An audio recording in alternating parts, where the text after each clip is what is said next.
So I'm super excited to announce to everybody that SpoilerCon registration is now open. It will be open from June 15th to August 15th. If you happen to be listening to this in a time-shifted manner, those are the dates we're talking about. This is 2021. This is SpoilerCon, reintroduction to your society, your ideal society in particular. Yes, so the con is going to be held October 1st through 3rd in Portland, Oregon. We are planning currently to have a hybrid in-person and digital event, so that way people who can't make it to join us will be able to enjoy some of the con, while those of us that are able to rejoin our IEL societies can do so in person. Registration in person will be $120 and only $10 for the online version because tech does still cost something to run. You can register at spoilercon.org/registration. You can also follow us on Twitter at SpoilerCon and subscribe to our newsletter at bit.ly/SConNews to get updates. And this is going to be an incredible SpoilerCon. I think just the excitement of everybody getting back into the real world and seeing each other, I just know people are going to have a great time. We have Michael and Kramer and Kate Redding coming back. They will be attending remotely and doing their usual reading and Q&A that we've had at every SpoilerCon so far. Last year we had a lot of success bringing in our guests remotely digitally, so I think we're still going to have a fair number of those guests attending remotely, and that will be streamed out to the digital folks. So other things we have going on, obviously we're going to be doing some podcast live recordings. There's that walking tour of Portland. There's going to be a silent auction for everyone online. We're going to do both an in-person costume contest and an online costume contest, trivia challenges, and just hanging out with our fellow nerds.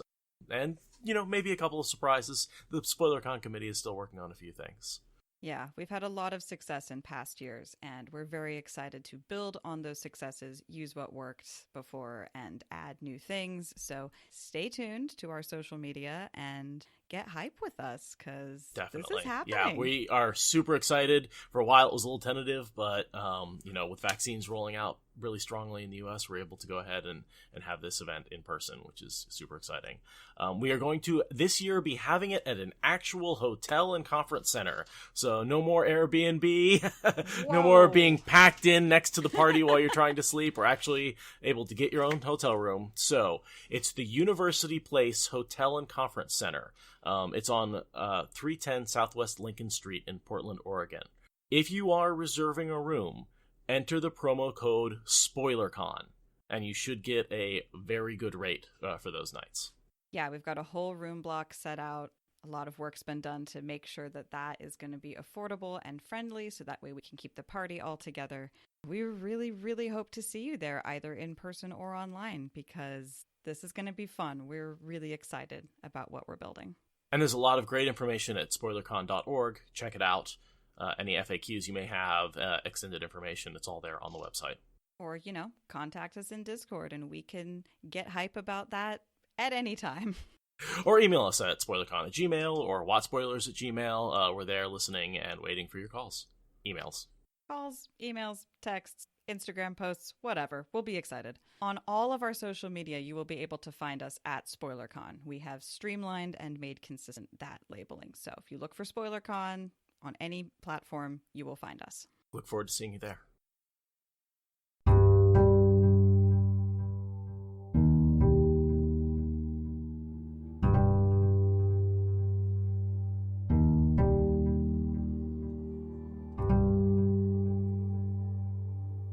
This is the Wheel of Time Spoilers podcast.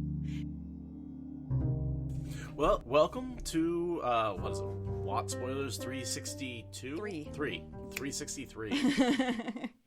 Today we have CallMeNakomi on, who's a YouTuber, and I actually don't know a whole lot about your history or how you found Wheel of Time or how you got into creating content for the Wheel of Time. So, tell me your story. Why CallMeNakomi? That's also... Okay, well, let me start with this, I guess, my story. I worked with a guy in my another firm that I worked at, and basically we were just talking about Ice and Fire.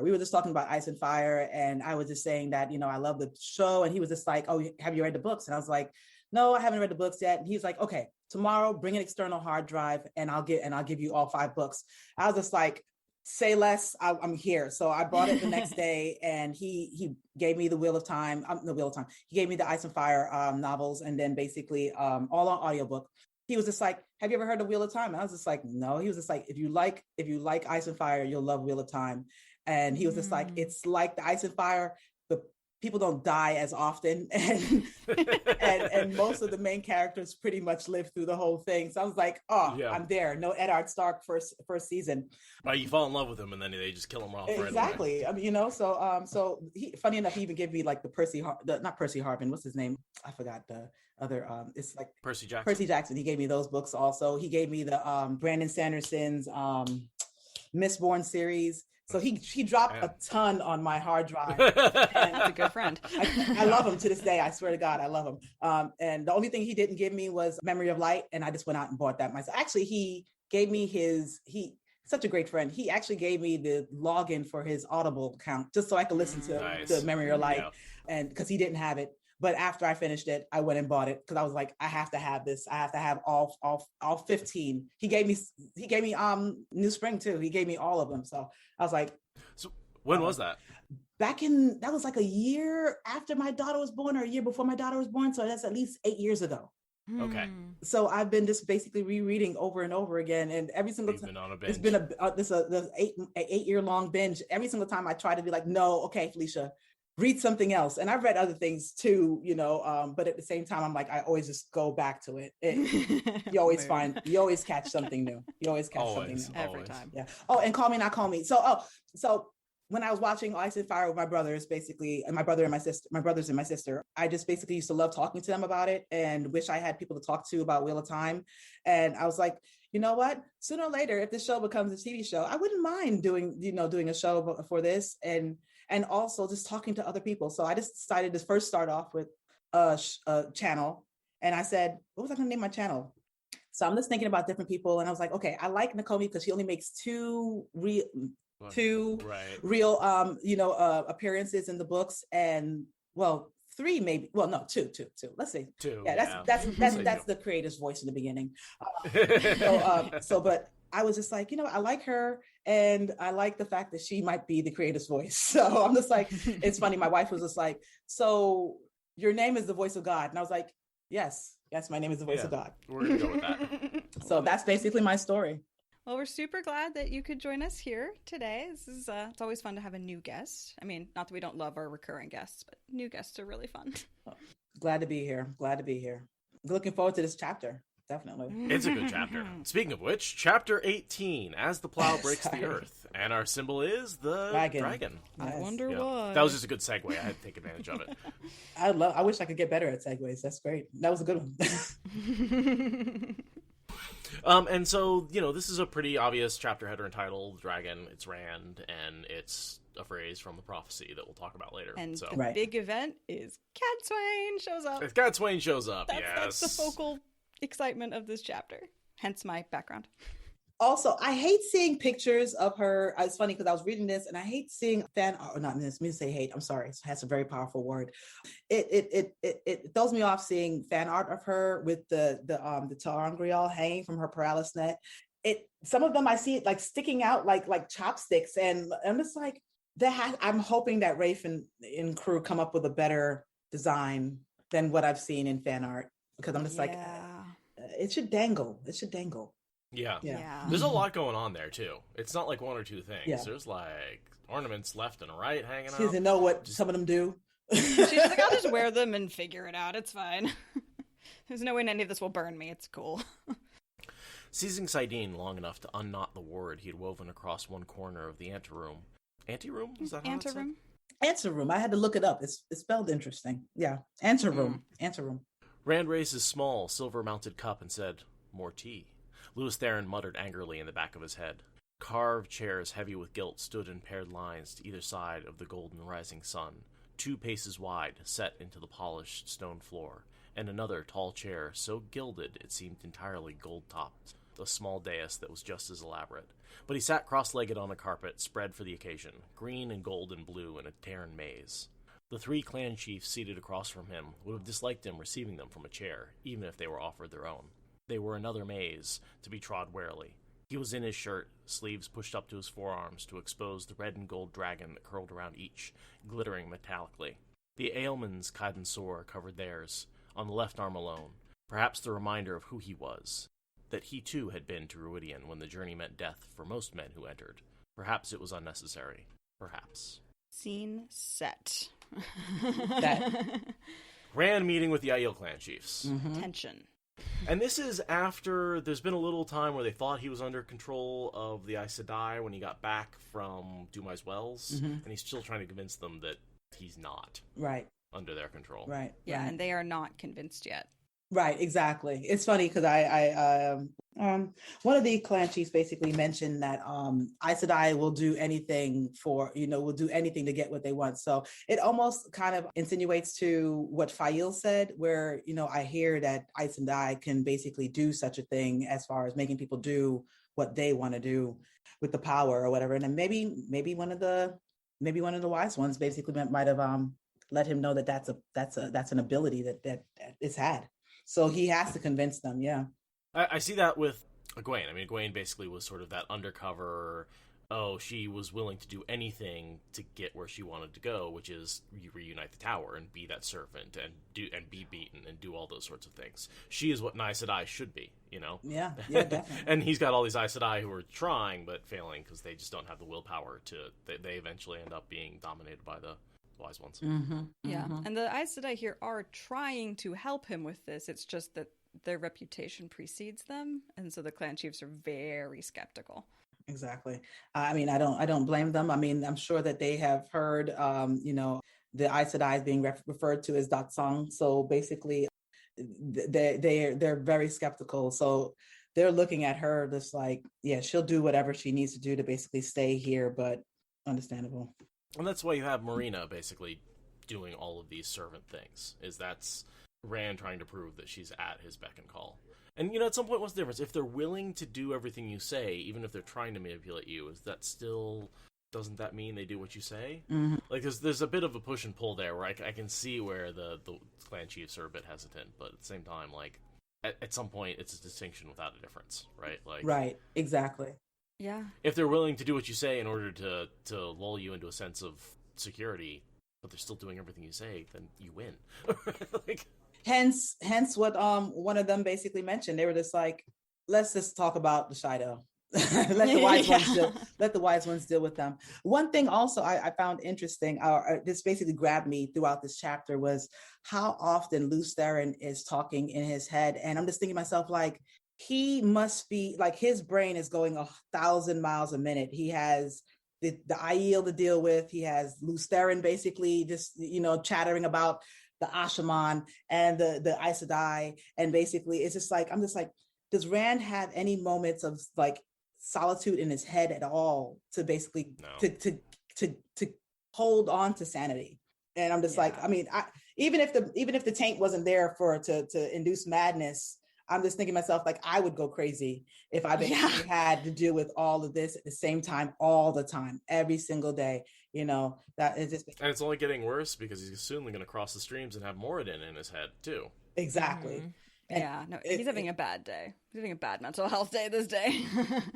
Another thing I thought about was the whole, Rand has both of his dragons showing, and so does the clan chief only have one showing, or they had both of their sleeves down? I was wondering, is that something that's a custom that when clan chiefs meet, they show their dragon on their arm? Well, I think theirs are all covered, right? They have both of theirs down. They only have one on the left arm, right? Yeah, only the for left clan arm. chiefs, and they've got both they've got their sleeves down, and so I think they're basically being humble, and he's sort of rolling it up, being like, "Yeah, I'm the Dragon Reborn. I got both." Which just makes me think of Rand is always playing Deasmar. He's Even constantly, with the Aiel. even with the Aiel, he's constantly playing Deasmar. He's constantly having Lews Therin in his head. He's constantly basically worrying about every single country in the entire continent. And I'm just like, poor Rand. He's just trying to get through the day. Poor baby. Yeah. He's trying to get through the Zoom session. He's just trying to get through this Zoom session. Aren't we all? Yeah, for sure. For sure. And here's where I think, Aradia, some of your confusion between Deshiva and Narishma comes in. Yes. Because they're both here being, yeah. Though I did notice that he points out right here, Narishma is still only a soldier. Right. So we know that he's not the Dark Friend one. Someday I will learn. Today is possibly that day. Maybe. And also just Deshiva being nuts. Yeah. And that distracted. Too. Yeah. And Narishma reaches for his sword when Cadsuane comes in, which a Forsaken who's pretending to be an Ashaman would never do. So. Deshiva constantly has problems with the sword. He's often like... He has no use for it. It's like sharp stick. I don't understand. Exactly. I trip over it more than I do anything else. Right. And then Narishma's like committed to like, the dragon wants me to learn the sword. I'm going to learn the sword. I'm going to do the thing. And it's like... He always refers to him as my Lord Dragon. You know, Narishma is that perfect Boy Scout. And I love when they say that Deshiva is having a conversation with himself that he didn't look like he liked. He didn't look like the conversation he was having with himself. I was just like, I love that. I love that part. I'm just like, yeah, he's okay. So Rand basically just killed him. He wasn't cut off from the Dark Ones, from the true power. But No. why is he showing? Is he feigning madness? Or is he showing signs of madness? I don't think he's actually insane in the tainted by the power insane. I think he might be insane because he was very close to the edge of the wheel for 3,000 years. Agreed. And both he and Balthamel were ground away. And they were pretty rough when they came out of the boar, right? They were not, happy-go-lucky. No, this is Balthamel, right? This is Balthamel is Halima. I thought Agenor. Agenor. Oh, at least that was my my confusion knows no bounds with these guys. Okay. Or maybe he's just a crazy scientist. Basically, he used to talk to himself all the times anyway when he was... Yeah, Agenor was probably a few screws loose, like, before. Mad scientist who then got in prison for 3,000 years and experienced every moment of it. Yeah, and then had to go through the whole, like, vacuole thing and, like, adjust to needing to be just a Ashaman, and he's got a lot going against him. He's almost got as much going against him as Rand, really. Like, possibly, absolutely. I always wondered, it's like, okay, is he, because he comes, but he snaps too. It doesn't seem as though, because it's just like when Jordan talks about Varen, and Varen basically is, she's feigning like she doesn't know what's going on, and then she's just like, "Where's Rand?" Yeah. So it could be that, absent professor basically, but at the same time, I feel, I don't know. I don't think that Jordan would say that if that was the case, if he was just feigning. And Rand, of course, is oblivious, so he'll never catch anything. Right. Yeah, for sure. I also think she was just constantly confused. He's like, what is this third age bullshit? Like, where's my microscope? Yeah. Swords. Yeah. What? So archaic. What is this? Dear molecular biologist, here's a sword. Learn how to use it. Like, what? Exactly. Right. They don't even have like germ theory, and he's like, I can't work with this. And then like you said, like Narishma's over there being like the perfect little Boy Scout, being like, don't judge me by this guy. Like, I swear I'm cooler. With that being said, with Lews Therin, and I understand he completely gets, he goes crazy whenever he sees any of the Ashaman. But at the same time, I'm wondering, is it any type of, it's no kind of recognition that of Agenor or Agenor, however that's said, basically. That's not recognition, right? That's like just him being wary of any channeler. I think it's just the awareness of any channeler. Yeah. Yeah, we don't see, all the Aes Sedai bring it out, all the Ashaman bring it out, all the, there's no one in particular, except maybe Taim, who brings it out more than anybody else. Yeah, Taim's special. Yes, exactly. So, but yeah, I don't think he recognizes him. Because he even said Lews Therin is even worried about Marana, and I'm just like, Marana is serving tea. I'm just like, come on. Yeah, Marana is not. Give Rand a break. She's not a threat. Yeah, no. Give Rand a second. That's a break, please. I have a little paragraph here about Alana and her constant weeping. I think I had a realization when I realized the weeping is just because she lost her warder. Yeah. And that's what that, like, raw grief from the moment she bonded him. She's still suffering. Because sisters suffer for months or years when they lose a warder. Mm-hmm. And she lost hers, 6 months ago or so. So this is still her mourning for Alric. Alric? Ulrich, I think so. Yeah, she hasn't really done much to, like, recover from that. Like, she basically like bonded Rand like in emotional response to not having processed her grief, and Rand is giving her nothing but grief. So, but yeah, her tears are rooted in something that has nothing to do with him. He often thinks it's all about him, and it's like, look, I know you're the dragon, but there are other people that have other parts of their lives. Right. This is one of them. Exactly. It's not about you for once. It's not about you. But she's agreeing. She thinks that it's all about her. True. But hey. True. Well, so does Rand. He's the dragon. He's like, it's all about me, and a lot of things are about him. Definitely, there's no doubt about it. But every once in a while, it's not. Every once in a while, it's not about you. Yeah. I was just thinking to myself, I was just like, Rand's when he is able to like mute Lews Therin basically to a buzz. I'm like wondering, like, what does that sound like? This white noise, and I'm just thinking to myself, like, his mental RAM is just completely at capacity. He's muting Lews Therin's talking. He's muting Lews Therin. He's trying not to sweat. And during a heat wave, he's channeling he's nodding and unknodding a weave that's over in the corner with Marana.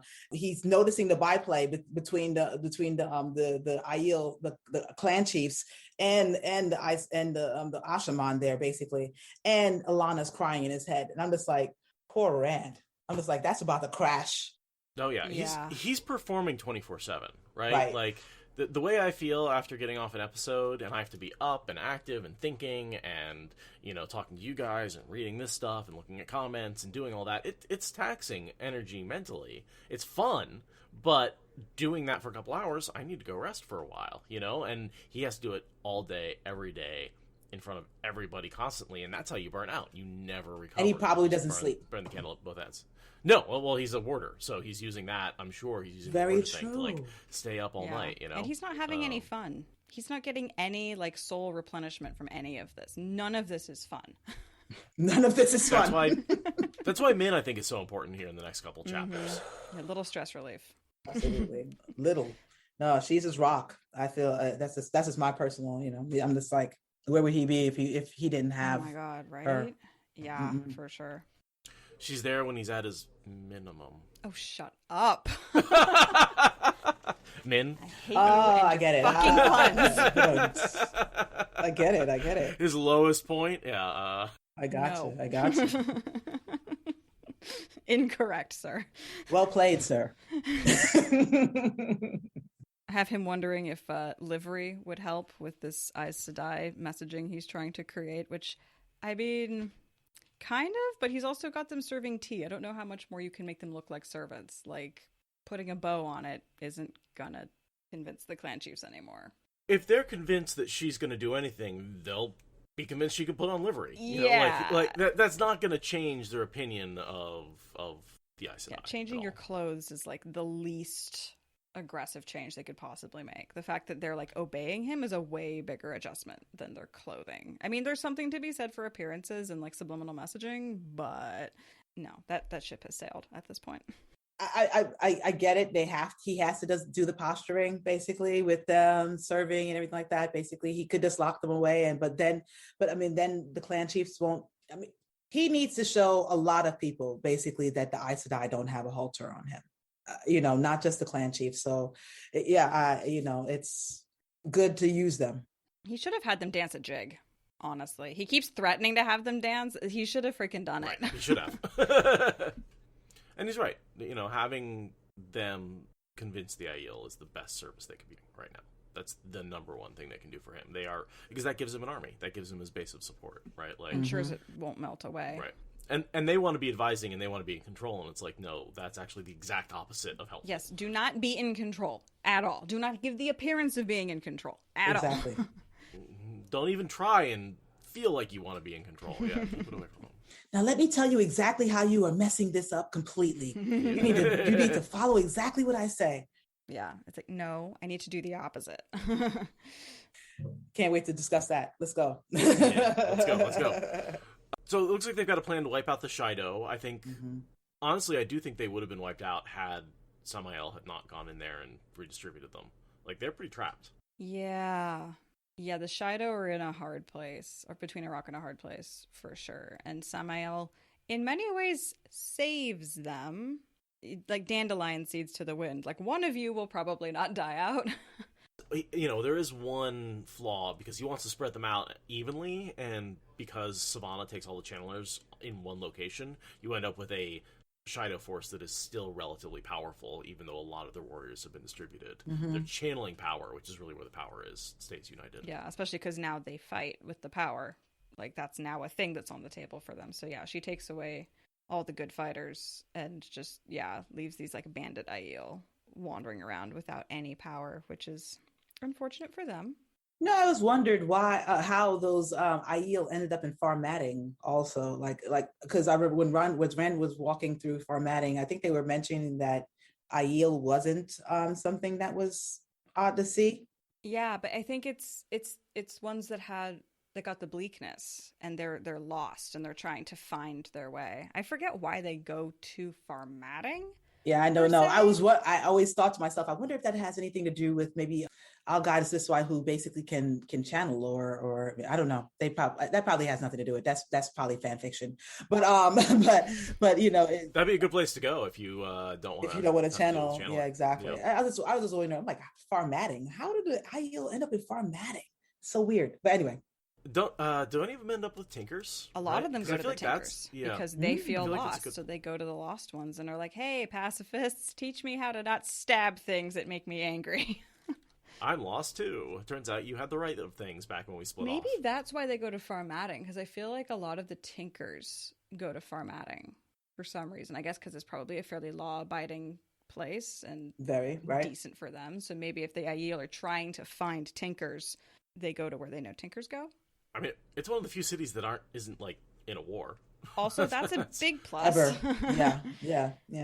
Definitely. I had someone once said, like, if you were transported in Wheel of Time, where would you live? And it was like, Farmatting. There's no channeling. It's safe. They never go to war. Like, if you wanted to live out the last battle, go hang out in Farmatting for a while. That's probably your safest spot to, like, ride out the troubles. That would be. That's a good point. I wonder if the Guardian ter'angreal fail during the final ramp up to the last battle, because there's no way that man-made ter'angreal are going to just hold the world out while the reality itself dissolves, but we never see that. So yeah, it never gets close enough. I wonder what happens with Farmatting over the course of the battle, because I imagine the ter'angreal don't keep out the effects of time distortion. No, they're or the still dark in the one. universe. It's just Saidar and Saidin. They probably can't even keep out the true power because they can't really even keep out Saidin and Saidar because of Wells, which Cadsuane has. Speaking of which, right? Exactly. So there's this discussion about wise ones and killing wise ones and who will take care of wise ones, and the clan chiefs don't want to talk about it, and they're just like, we're gonna let wise ones deal with that. That's just, we're gonna pass on that one. Pass. Which Next is question. Wise. I mean, channelers are not meant to be fighting with non-channelers. It's a losing battle, but it's funny how they're just like, pass. Yeah. Right. And the response is, all things change. Like, we knew Rand was bringing change, and we knew the Karakarn is bringing change, and this is one of those changes that we have to deal with if we're going to be the remnant of the remnant. And then that change immediately leads into Rand thinking of the Koreathon cycle, and... Ooh, the prophecy. Read the prophecy. As the plow breaks the earth, shall he break the lives of men, and all that was shall be consumed in the fire of his eyes. The trumpets of war shall sound at his footsteps, the ravens feed at his voice, and he shall wear a crown of swords. Just like every word of that is loaded with meaning. Right, exactly. At first, when I first read it, I was just like, that's like one of those Nostradamus prophecies, as the plow breaks the earth, shows how the lives of men and all shall be consumed by the fires of eyes. I'm just like, that could mean anything, but the second part basically is like, oh yeah, that's Rand. Yeah. Mm-hmm. He shall wear a crown of swords. Yeah, I mean, that's they rename the laurel crown to the crown of swords. Exactly. The fire of his eyes makes me think about Ishi. That is the one thing I was wondering about. Like, is there some ishiness going on there? Because we do know they are bonded by the exchange, by the crossing of the streams before he wears the crown of swords. Mm-hmm. Yeah. Well, he could say all that was basically, that could mean Rand's past basically is now is consumed by Ishi's introduction into his life basically with the fire eyes. So yeah, connecting quote unquote dots. Yeah. Now, who knows? Or it could just be the passion, in his eyes. Exactly. To the part where he just like sets stuff on fire with his hands, and it's like hands, eyes, he's just fire. Poetic license, it's a thing. The trumpets of war all over the place, for sure. Also the Horn of Valir, which is a war weapon, is it's not blown by Rand, but it's blown for Rand. Right. And everywhere he goes, pretty much war follows. Right. No. And the ravens, like part Dark One and Eyes of the Dark One, also the Shan-Chan. I was going to say the Shan-Chan. Yeah. There's a lot of ravens that benefit from Rand wreaking chaos on the world one way and another. And also physical ravens, literally eating corpses. Yeah. All the horns of battle. I mean, that's why like ravens are considered a symbol of death, right? Is because ravens and crows learned that when large groups of men were walking towards each other with the sharp things, there's going to be good eating after. So I read this a while back that's like part of why they are considered a portent of death, is because they can predict when a whole lot of death's going to happen, because armies are hard to miss. Right. And Corvids are smart enough. Corvids. Corvids. Sorry. COVID is not smart. Don't give it that kind of self-affirmation. Corvids, crows, and ravens are really smart about it. They can like predict the future and all that kind of stuff. Like, yeah, they can undo knots. I mean, they are smart birds, and like recognize people and teach each other to recognize people. Like, they are very smart. We have a pair of ravens around here and like a good 30 odd murder of crows, and they fight. They like will fight when the ravens come flying by. Sometimes you'll see like crows dive bombing them and like doing barrel rolls and stuff. Like, they have a very antagonistic relationship, but brilliant flyers. It's fun to watch. Yeah, we just look at the trees like, I wonder what's going on. It sounds like a battle royal in there right now. Like the set of trees behind our house. Me and my daughter was just looking at it like, God, what's going on in there? It was one time my brother and husband and I were walking through, I think Portland actually, in the middle of the night, and whole tree full of crows. My brother wanted to get so superstitious and like so creeped out, and I'm like, urban ecology is a thing. It's okay. This is nature. But it was still like 100 or more of these guys just all like cackling to themselves just in some random tree in the middle of Portland. Like, it's a little creepy. That is creepy. And it makes me want to do steel magnolias, put the fireworks in the tree basically, and just like explode the fireworks and make all of them go. But of course it'll probably end up like steel magnolias, and I end up basically just basically probably burning myself more than anything else. That'd be awesome. It would be visually impressive. It would be. So yeah, the clan chiefs yeet themselves out of the room because they're over Rand's gloominess, I guess. It seems like they've been having a meeting, and at the end of any meeting, everyone's like, okay, time to go. Like, that's enough of that conference call. And then Marana is hiding in the corner still. Rand is like, you have to stay in the corner unless you can hear voices, and he just keeps her there. And that must be so frustrating. Like, I don't usually sympathize with Aes Sedai, but I gotta sympathize with her here. Like, this whole scene where she's just in the corner and can see everything but can't hear anything. Like, so frustrating. So frustrating. She's inching closer to try to hear. Exactly. Yeah, she gets like right up onto the line. Like, she like peeked her ear over. She's like, I only heard half of a word. I'm not breaking the word. Exactly. It's not an oath, right? It's just a promise. So. And like, as soon as he turned back, she was already back against the wall. I did notice here, as he thinks about Gillidan, he gets movement and color in his head. I have no idea what that's about. Oh, well, actually, when he said that, I think he said Gillidan and part of Amadisia. And then he had movement in his head. And in Amadisia right now, the closest person in his circle basically is Egwene and Lan, who are both in Saladar, which is Saladar, right on the border of Amadisia. Which is on the border. And he said, although they've been moving for a little while. Yeah, I was wondering. I was like, but timelines with Robert Jordan's books, it could be, skipping ahead, go backwards, basically. So I was like, maybe Egwene and Lan are still in that area when he's having this conversation. I don't know how much time has passed since he came back to Kyrie and that he meets with these Aiel, but my thought is he's thinking, we get the swirls of color when he's thinking about Perrin or Mat. Right. Right? and he's thinking about sending Perrin to Giladon. So what I was thinking is that maybe thinking about Giladon led to thinking about Perrin, which led to the swirl of light and color. That was my logic, but that's also pretty tenuous, just because like I know he's thinking about sending him there. Also, Berlane and Fael, he's also going to send them to Giladon. So possible. Well, that definitely could be more of a plausible reasoning, because he only really gets that with Matt and Perrin. So right, and yeah. So I was trying to make a connection to Matt or Perrin, and the only person I could make the connection with was Perrin and Giladon, and I know he's thinking about sending him there. So it was. You're right, but again, it's a bit of a stretch. But that sounds way more plausible than mine, because I mean, because he never really had that connection with those two, and Perrin. Even though I was thinking in my brain, I was just like, well, Perrin's hasn't left yet, but I was like. Oh, but you're right that he is planning on sending him there to meet Alejandra. Well, and the Prophet, but yeah. And the Prophet, basically. But that would spur colors. And so is this the first mention of the colors swirling?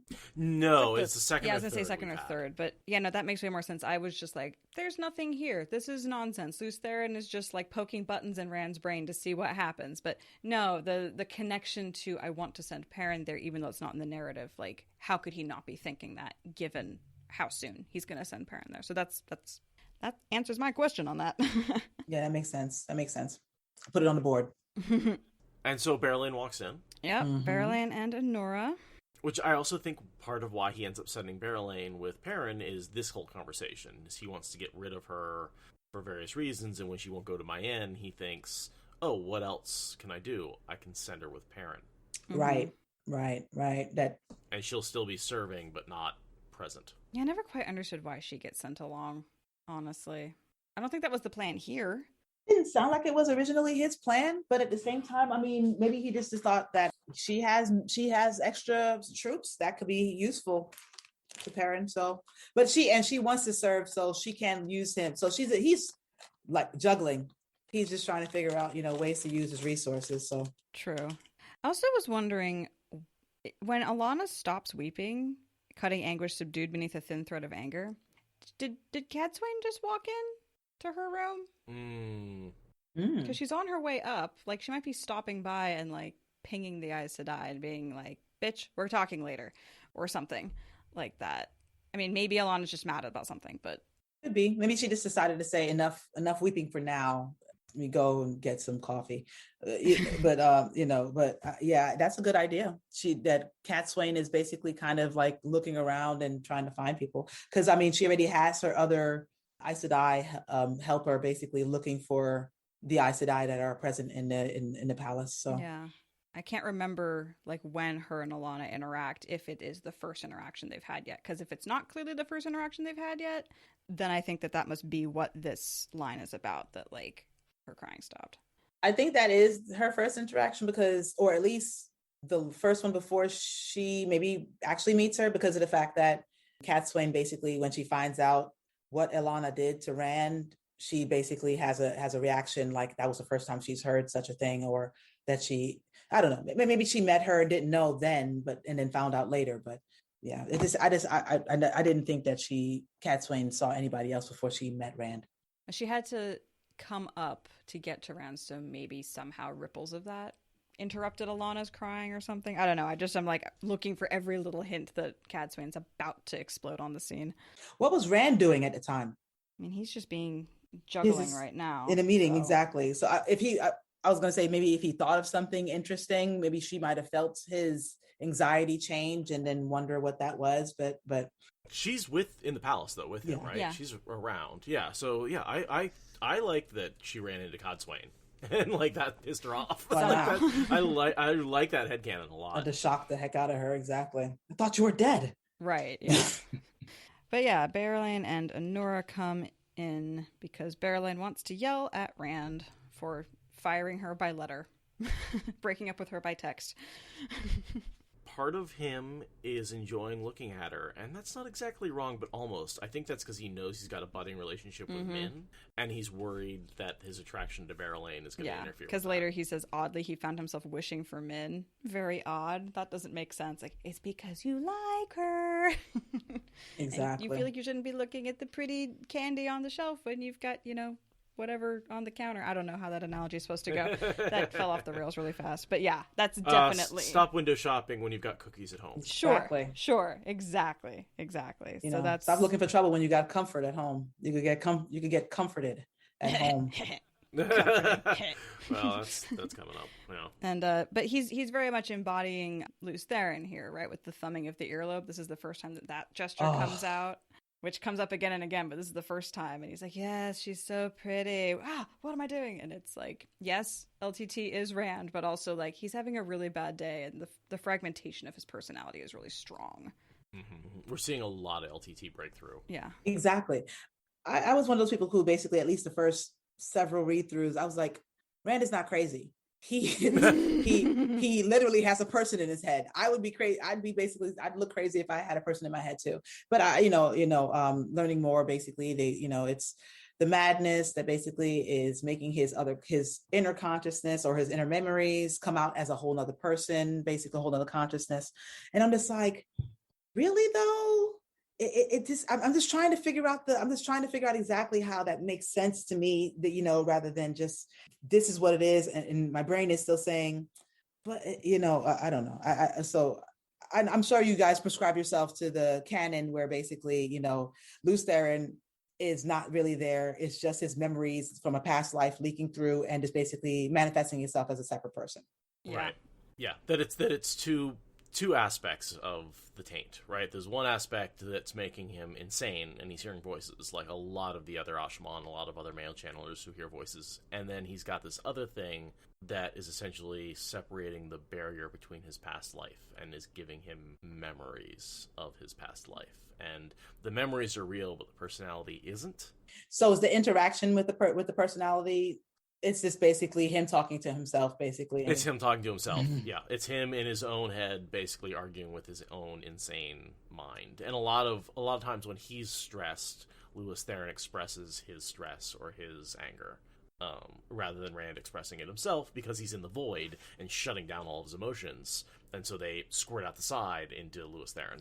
He dissociates really hard into LTT, I think.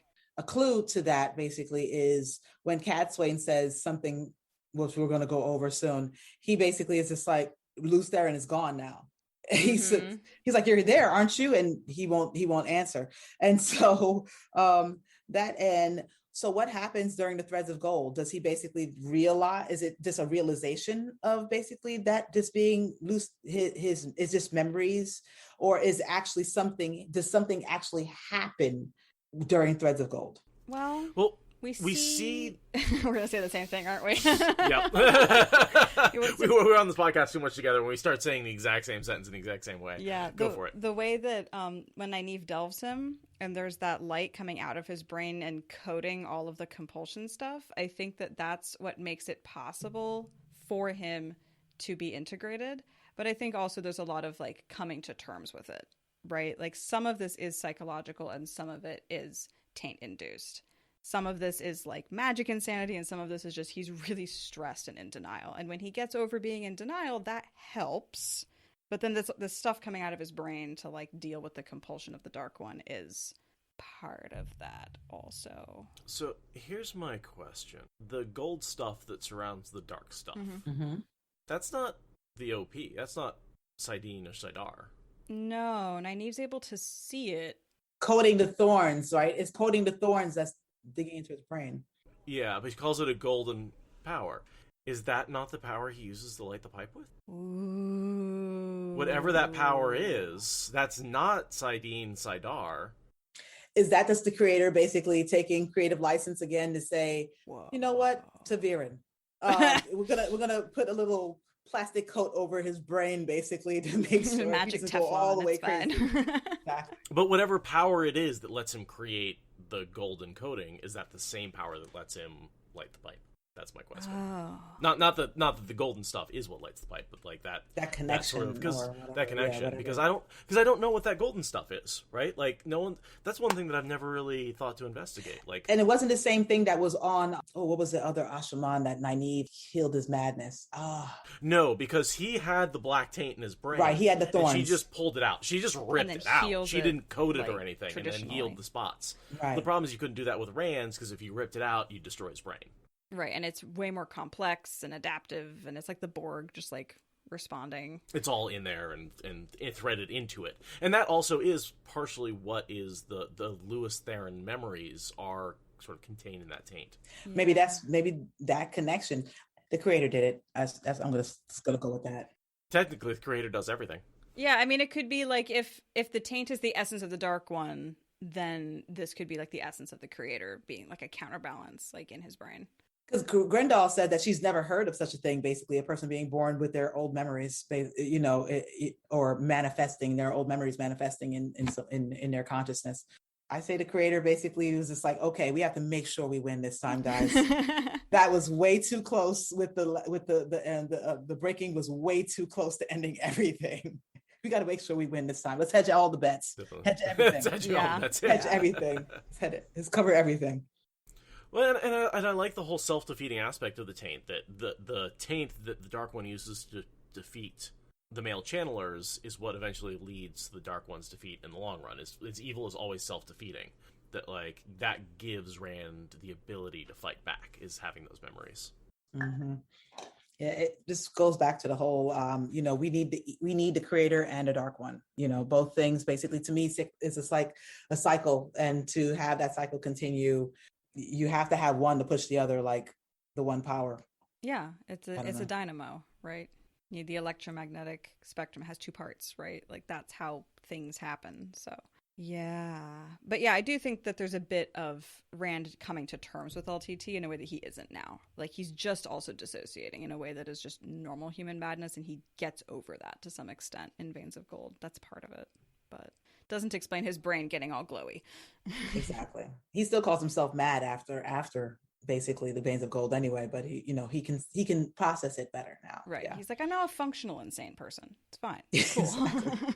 And of course, the Veins of Gold is kind of love. So there's that whole like, the true power was love all along.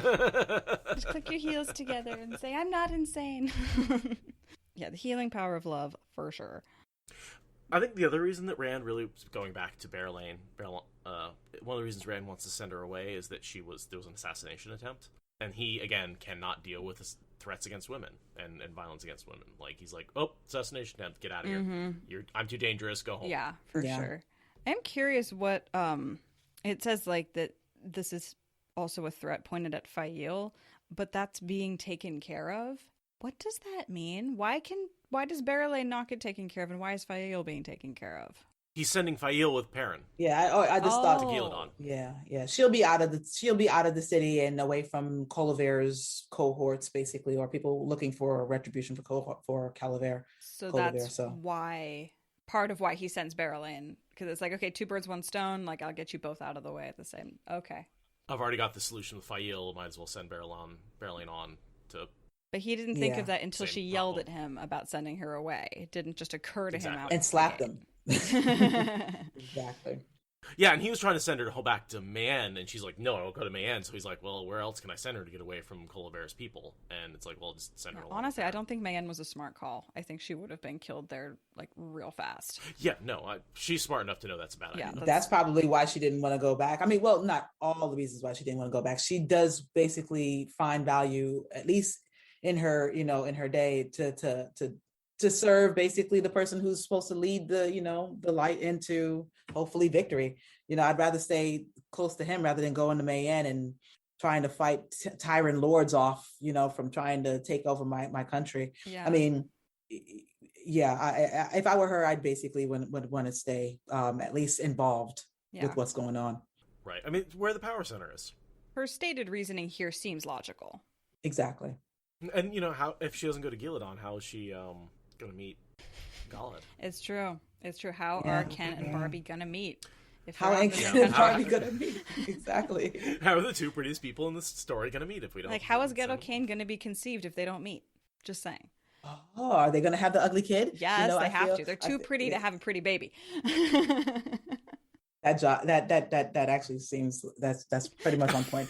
I swear to you, I see a lot of cute kids and I see their parents and I'm just like, how did that happen? But hey, I mean, Yeah. I don't like to call kids ugly. I feel it comes back to you, karma. There's a range. I'm just saying there's a range. That's all. There's cute to less cute. Whatever you want to call it, less cute. You can call them. You don't have to call them ugly, but.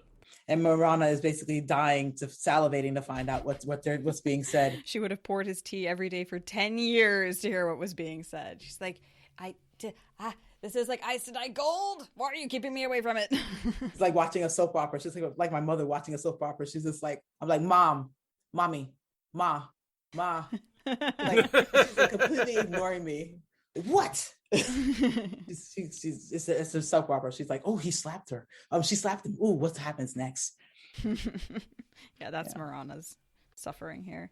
Mm-hmm. And then Berylane reminds him that the sea folk are important, which takes him a while to acknowledge. He's been avoiding them. Yeah, he's like, I can keep them In out of multiple all cities. of this shit. It's like, can you though? It's a global battle for all of reality. Can you leave the ocean people out? I mean, it's literally called The Last Battle. They have prophecies around you. Like, why are you like this, Rand? Why did you not go to Ilion and start a war with Ilion with Tyr, because you basically were trying to save bodies for the last battle? You need everybody.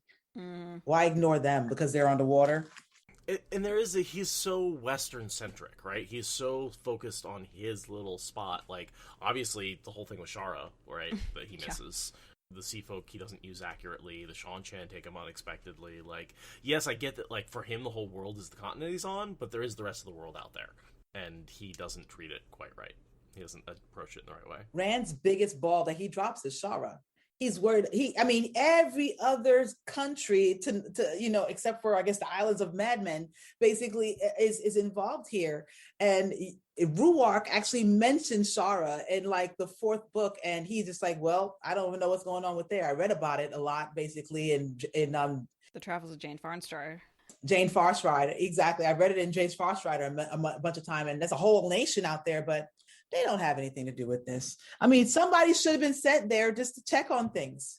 Somebody. I think it's one of the more masterful strokes Jordan pulled off and then Sanderson executed, which is talking about Shara all the time. It's mentioned a lot, and yet it goes completely over our heads that they're coming in the last battle. And now every time you see him, it's like, oh, there it is again, Like, yeah. It's mentioned a lot. Like, it's not like a nothing country. And yet when they came in, I was like, we're done. The battle's over. Even Grendel mentions it to Shamael, and I'm just like, come on, somebody understand. I was like, Shara, interesting. And it's funny because I'm listening to first time reader podcast, and I'm just like, yeah, those things that pay off later on, or they say, oh, if Robert Jordan mentions it, it'll come up sooner or later on. And Shara I completely forgot about them until the last battle. It goes over everybody's head, yeah. Absolutely. Me too. I mean, Goodness. I was like, you can have one surprise culture from around the other side of the world, and that's the Shan-Chan, and we got them in book 2. Like, we're good. We know what's going on. And then, the Sharans show up, and it's like, so are the Land of Madmen going to show up? And then they don't, which it sort of frustrates me.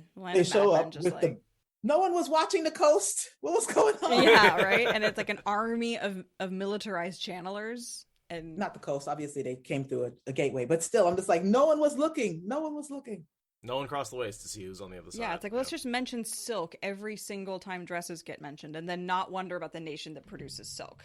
Sure, that makes sense. That makes total sense. The whole reason why Kyrian got rich in the first place. No one needs to no one needs to worry about that. Super irrelevant. It reminds me a little bit of Magician Apprentice with Pug. I don't know. There's a whole culture where they actually go through a portal. And I got halfway through book 2 of that series. Yeah.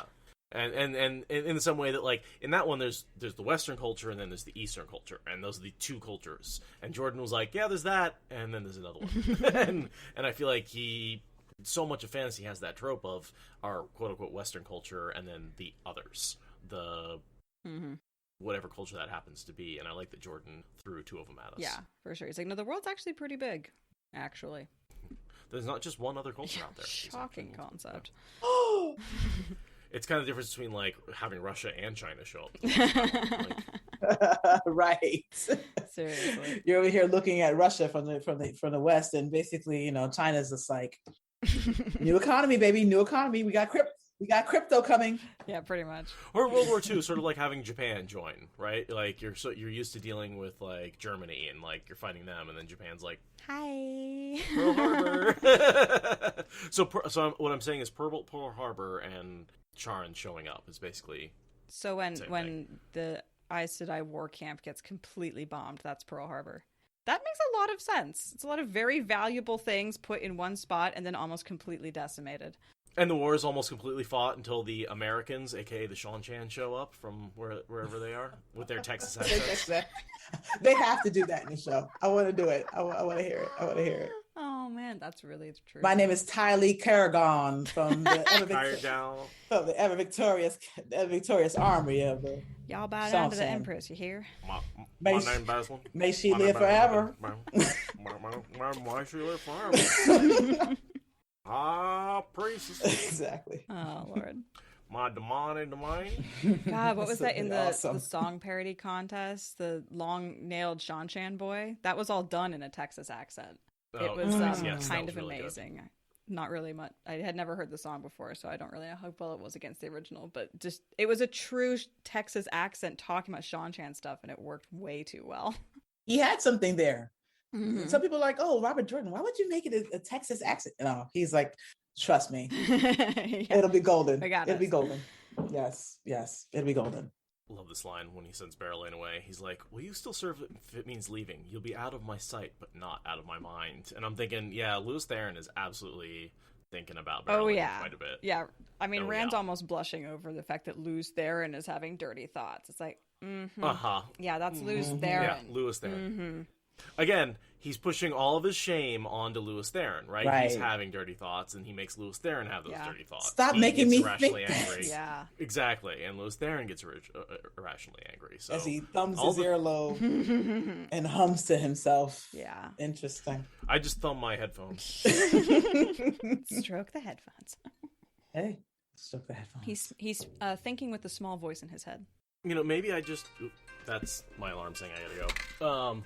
So I was thinking maybe I give you guys, we cut me here and let you guys just talk about Cadsuane without me. Cadsuane shows up and I just found it. So sorry. No problem. I overscheduled myself this afternoon. I made a mistake when I scheduled myself. I knew this was going to take longer than an hour and a half, and sadly I do have to run. So all right. I look forward to the next chapter that I go over with you guys. Yeah. The next chapter that I do is chapter 35, Into the Woods. Into the Woods. Sorry, I have to run. Really appreciate you coming on, and thank you so much. Understandable, completely. Yeah, go kill that. So, but I appreciate. Yeah. Yes. All right. Bye, Good guys. luck. No problem. Good luck. Yeah. And now we can deal with getting Cadsuane into the scene. The door opened again for Rylan. And Aes Sedai has come to see you, Karakan. She managed to sound cold and uncertain at the same time. Her name is Cadsuane Melidrin. A strikingly handsome woman swept in right behind her, iron gray bun gathered in a bun atop her head and decorated with dangling gold ornaments. And it seemed everything happened at once. I thought you were dead, Anora gasped, eyes nearly starting out of her head. Miranda darted through the ward, hands outstretched. No, Cadsuane, she screamed. You must not harm him. You must not. It's just such a boom. Yeah, it's just like, oh my God, who is this? Especially oh my God. If you haven't read New Spring, which definitely I had not read New Spring when I first read this. And I did. So I was just like, oh yeah, so your experience is like, this bitch is back? What? This bitch is back?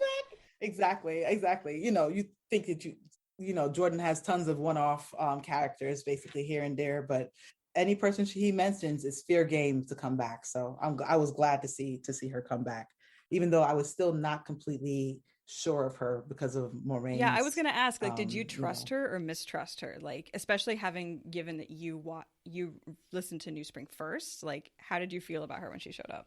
Well, in New Spring, basically, Moraine was going through the, mindset that everybody's Black Aja. Anybody can be Black Aja. So, to me, I kind of just, I didn't see Cadsuane as being, at least upfront, as far as being evil or malicious by trying to, make Moraine stay at the inn and not letting her go off by herself. It's like she said, basically, it's very dangerous out there for one woman by herself on the road. So I didn't specifically not trust her, but at the same time, it was something that was in the back of my mind because of the fact that Moraine had her doubts or just wasn't sure about her. But Moraine wasn't sure about anybody besides Swan. Yeah, I feel like when I read New Spring, it made me more suspicious of Cadsuane. Like she shows up here and I'm like, oh, right. She's, a second Moraine, it'll be fine. And then I read New Spring and I was like, now I have concerns. Like New Spring made me trust Cadsuane less as I went through the succeeding books. I was so worried because she was like so dismissive of, and she knew, she was so dismissive of Swan and Moraine, and she knew what they were doing so early. And like when she shows up again, like she's wrapping around on a plot thread that only 2 other women in the entire world have been on this mission for this long. What do you think that Cadsuane knew what they were up to? Or I just thought that basically Cadsuane just noticed that it was a highly a VIP person, a VIP on the road by herself, because they were trying to put her on the Sun Throne, Moraine. So I figured that was basically why Cadsuane was trying to have her, just locked to a room or have an Aes Sedai minder to basically follow her around. That was the thought that I basically kind of had. But at the same time, when she reappeared, obviously I didn't know if she was Black Aja. As far as I was concerned, I was Varen. And until Varen decided not to kill her, I was just like, she you never know what she is. But no, I think that from those chapters of Cadsuane, I don't think that from through this book with Cadsuane, I didn't think that she was Black Aja, as far as just my intuition, as far as just thinking about Cadsuane. I mean, like she could be, I also thought maybe she would be like Elida, right? Like not a dark friend, but also like as bad because, but yeah, just the way that she was so dismissive of Moraine. I'm like, clearly you're bad for Rand. Like, because I always saw her as being on she's a mission dismissive for of the everybody, Dragon Reborn somehow. Like, she's Cadsuane. Surely she figured it out that Rand was being reborn, even though she didn't see Katara's foretelling. So, I don't know. I mean, this is only 20 years before he was born, and pretty much the whole world pretty much went kind of, you shook a snow globe during that time of like, the Aiel War. They rarely even ever saw them, and out of nowhere they basically had like, what was that, 4 clans come out of the Aiel waste out of nowhere and go directly for, Cairhien and kill everything in its path. I could imagine that basically everybody during that time was on heightened alert for anything that basically might happen. But yeah, I didn't exactly have that take on Cadsuane immediately that she was bad. The way that because hey, the lady who actually was Black Aja in New Spring, I didn't see that coming. Not at all. Mistress of Novices being dark friend. She was the keeper. She was the mistress of novices. Sorry. Yeah, she exactly. And she's a dark friend. And she basically has, taken care of these young ladies who are going through it, everything basically. So the fact that someone that, supposedly a caregiver like that, basically, Sheriam, I wonder, but it basically has opened my mind up to being like, okay, anybody can be a dark friend and not everybody can be a dark friend. So it's just, but I do agree with you that when Varen decided not to poison her, I was like, okay, I trust Varen, which of course, was cruelly shattered later. But, I mean, you know what? I didn't know she was, I knew she was off. Yeah. I thought she was playing Varen was playing fast and loose with the laws. I just thought she was playing fast and loose. Because when Moraine basically does Balefire, I was just like, hey, why not compose somebody who basically is possibly dangerous? Yeah, I did not see Varen being a dark friend. But, she's like a cool dark friend, triple agent dark friend or double agent dark friend. So, exactly. But when she decided not to poison Cadsuane, I was like, and when Soralia approved of Cadsuane, I was like, well, okay, I guess I'll trust her. But New Spring definitely like reset my trust of her, and it was I was very, very concerned about Cadsuane betraying Rand somehow, or like taking his bond from Alana and being horrible to him with that or something. Exactly. Yeah. It's funny that the different things that I keep on finding out that I'm just like, yeah, I wish I would have knew not to read New Spring first. The guy who gave me the books, he was just not like, oh, by the way, don't read New Spring first. I'm the kind of person, I love prequels. I love to get backstory before I get the main story. So I'm just like, I mean, obviously, you watch something like Star Wars, you've seen the first one, you've seen episode 3, 4, and 5 before 4, 5, and 6 before you see 1, 2, and 3.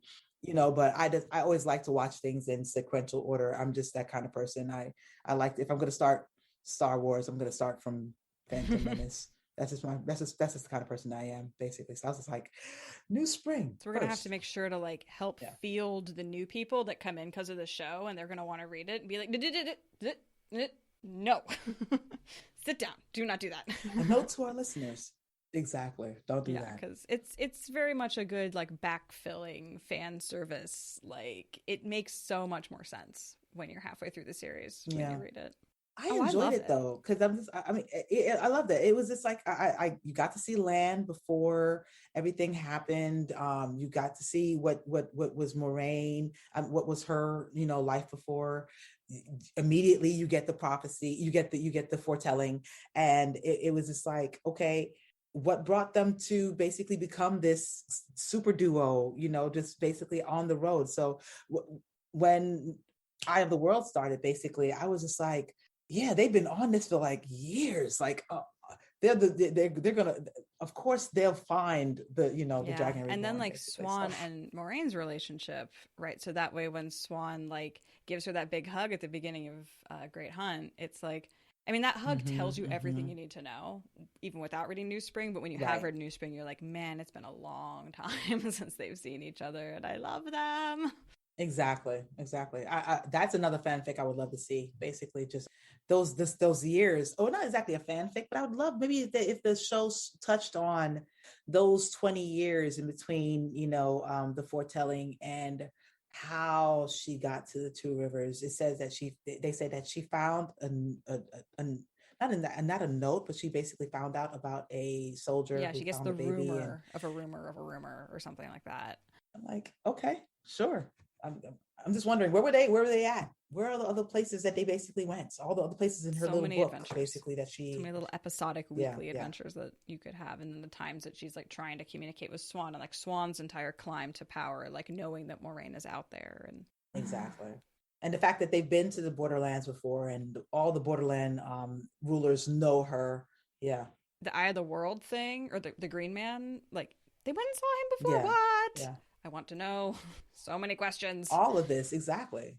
Why did you go to the Eye of the World before? Yeah. Exactly. So many different things. So yeah, I mean, hey, I'm that kind of weird person who doesn't mind spoilers. I was reading the books and looking at the wiki at the same time. That's how I spoiled Egwene dying because of the wiki. Because I was looking up Cadsuane. Funny enough, I was looking up Cadsuane, and then I saw that she would be the Armelin. And I was like, awkward. 2 + 4 = no. Oh man. Yeah, I have I'm a big fan of Stuck on Arrakis, which is a first time solo reader podcast, and she's managed to spoil herself on a few things before she cut herself off from ever going online, like ever. And one of them is Egwene dying. She also thinks that Lan dies, and she's convinced that Lan dies, and I've been enjoying making her doubt that. It's like, are you sure you know that? Are you really sure? Exactly. No, I love to hear. I love to listen to Wheel Talks. Allie and Gus, basically. He just leads. Wheel takes. Sorry, I love them. He leads her down so many other. He's like, are you sure? He's just like, oh, okay. I can buy okay. It. Sure. Yeah, they are perhaps my favorite of the first time reader podcasts. I'm good friends with them. And they did their live stream of the Far Snows, and okay, I was in that live stream just watching it, and it was so much fun because she had been shipping Avienda. I was about to say, aren't they that should be the next episode they publish, right? Yeah. I've been waiting for that. I'm pretty sure it dropped today. I've been waiting for Allie. I feel like Allie deserves this. Yeah, exactly. Exactly. But yeah, they did the live stream for their patrons. I upped my Patreon level on their thing just so I could get into it. Like, honestly, I want to. That one in the Wheel Reads. I want to basically do that. Just so I could basically listen to their live readings. That'd be great. But those reactions are so much fun. It's like you can't get that as a billion-time reader anymore. It's like, it's fun, but that explosive, like, I knew it, was just like, exactly. And we've actually also made so Gus wrote me and was like, hey, can I get content creators to make me little clips of apologizing to Allie for when Moraine goes through the doorway, saying like, we knew this was coming, we're sorry, like, it's okay. So that's coming up soon. I'm really excited for her to throw things in response. Hey, I'd say she's ridiculously on point with a lot of her predictions. So I pat on the head. She'll be fine. She saw it coming, so it's not going to hit her like a ton of brick, like it hit us, or like it hit Rand. You know, it's not. That's true. So, and the fact that she got Moraine and Tom in the first scene is like, what? Nobody saw that coming, but she is dead convinced. It's like, can't convince her. That's gonna happen. She's as soon as they introduced Avienda, she basically was like, that's gonna be the third woman that Rand. Basically. Yeah. I'm just like, what? I'm like, Gus has to be telling her this. Yeah. No, she's just has a plugged writer's in. brain. She's just plugged in. Exactly. That's what it is. It's a writer's brain. Because that's just like the perfect little dots along the way to the tie things back in, callbacks, and just, she gets it. She gets it. Her first reread is going to be wild. Oh, I'm waiting for her to get to Moraine coming back. I'm waiting for her. Right? No. I'm waiting for her to get to the letter. That's what I'm waiting for her to get to. Matt reading the letter. I can't wait. I can't wait for her to be like, yeah. She's gonna go crazy. Yeah. But we can return to this book eventually. For someone who caused all that, Cadsuane seems unaffected. I don't want to be the reason. I don't want to be the reason why we basically don't get back to it. So I'm just like, I love talking about Wheel of Time. So whatever, no problem. It's totally good. But Cadsuane is quite chill for the fact that literally everyone has just freaked out. I mean, Marana jumps over the ward, like everyone's grabbing the power, and Cadsuane's like, "Oh, y'all motherfuckers, calm down. It's not a big deal. I'm just a living legend. It's fine." I know people have talked, but I am not dead. Sorry. Yeah. Sorry to disappoint you, but no, I am not dead yet. It's funny because she actually said something that almost reminds me of what Sorlia said. Oh, as I am still alive, it is still my day. Exactly. Yeah. Exactly. Yeah, it's kind of got that energy, which is why they get along so well. Which is why they get along, because they're basically the old women who basically had been there, done that, seen it all, done it twice. They have no fucks left to give. None, not at all. Yeah. So she comes in, she's absolutely cool and calm. Everybody's losing their shit, and she's just like, will you all calm down? Yeah. I know you don't see living legends walk through the door every single day, but I just need you all to calm down. Yeah. And she's totally unfazed with the Ashaman, right? She's just like, oh, new dangerous people. I should go like pet them. Exactly. It's fine. You have pretty eyes. And Dashiva's just like, he's smirking and he's smiling and he looks a little weird, like he wants to do something, but at the same time he's amused by her coming in, basically, or just her actions. And I something I thought about was their reaction. Did that affect her presentation or her introduction to Rand? Because pretty much they were just like, oh my God, don't hurt him. You're alive. Oh my goodness. And so he's just like, I got to be on complete guard, instead of basically her just kind of giving her spiel or her introduction. It's on 10 immediately from the beginning. So she has to kind of calm things down a little bit. And she seems a little insolent while she does it, but at the same time, it's just, if that's the right word. I wonder, how she would have reacted if they had all been like, chill. That's right. Would she have taken a different approach? Yeah. Probably not. She's a very unchanging person. But no. But yeah, the fact that they all freak out is she's like, okay, I'm going to have to go super chill, super Iron Fist. Like, exactly. Exactly. There's no Very room to be quickly. polite here. These people are way too on edge. Mm-hmm. Mm-hmm. Exactly. She was growing roses in northern Gildon. Yeah, I would have You thought even know, a child like Moraine could have taught you a few manners. It's like, you just put down Gandalf. Who are exactly. you? Everybody. Exactly. A child like Moraine. Exactly. It was just like every single thing she says is just like guaranteed to put his back up. Just like kind of like how they say in the next chapter, you might as well have slapped his face, basically, with all the way that you But I mean, she's a formatting lady. That's basically It's how true. Formatting she's and an Aes Sedai. Yeesh. formatting and an Aes Sedai. Exactly. Yeah. So she's just like putting men in their place is basically kind of what that's on brand for, at least, well, yeah, pretty much putting men in their place, making sure that they understand who's in charge or who has the most knowledge, wisdom, most respected, basically. So Yeah. she kind of has to show where she lies quickly you know, in that setting real quick before she can go straight in with Rand and be like, yeah, this is who I am. Yeah, for sure. She's definitely an Mm-hmm. overwhelm rather than negotiate kind of person. And I remember Rand basically was just thinking like she has to be a red. Right. Like, Nobody the but a way that red they're would walk like reacting towards that. her. Yeah. Right. The way that they're reacting to her, she has to be a red, but she has to be suicidal if she's basically coming in and acting in this way, and not caring for what she's seeing around her. And then she's like, no, I'm actually a green, but like I have more experience than most reds, so like don't worry about it. I can be a red if you need me to be a red. And he's like, no, don't do that. Exactly. No. Exactly. At least she doesn't ask him if he or threatens to spank his bottom, at least. Yeah. Not yet. The whole thing with the Mm-hmm. tea, how like he like serves the Mm. tea with Saidine, and the other Aes Sedai are like, oh no, the tea is tainted, and she's like, you're such a good boy. Such a good boy. It's all. I'm just like she is giving. My fan casting is Meryl Streep for Cadsuane. Yes. I feel whenever I listen to that part of the book, I'm just like, oh, I could see her straight up Devil Wears Prada, just completely just like just devil the most dangerous room in the entire world. She's just like, that's a good boy, like everybody's just like kind of clutching their pearls basically, and she's just like, I'm absolutely fine and at home at this because I am just not concerned.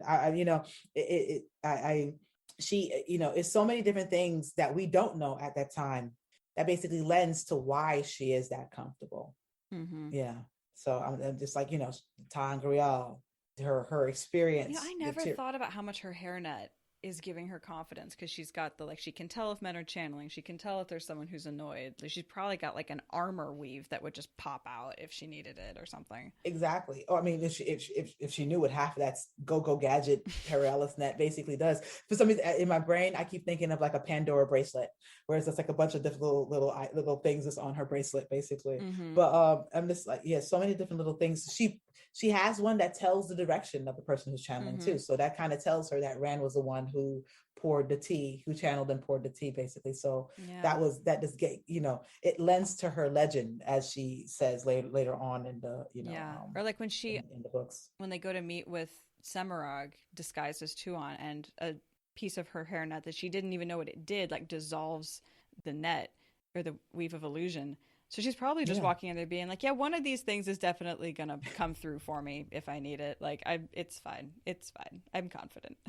I have a theory about Cadsuane, her origin story, and where she got that paralysis net. Oh, yeah? So the Daughters of Silence, do you remember them? Okay, so, and this happened, I can't remember, I did the math a while back, and I don't remember exactly how many years this happened, but at least several centuries, at least a couple centuries, at least 2 centuries ago, basically, it happened prior to Cadsuane gaining the shawl. Now, she said that she basically got the Ter'angreal from the Black Hills, from a lady in the Black Hills that taught her a lesson that she'd never forget.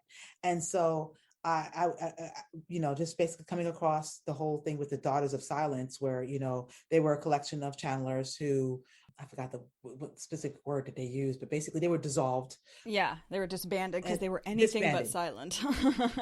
Exactly. They were disbanded. Exactly. And so I thought to myself, like, they didn't specifically say what happened to everyone who was involved with it. It just said that some women who used to be novices or accepted and they got kicked out of the tower, they were basically teaching some women who basically can channel in the Black Yeah. Hills.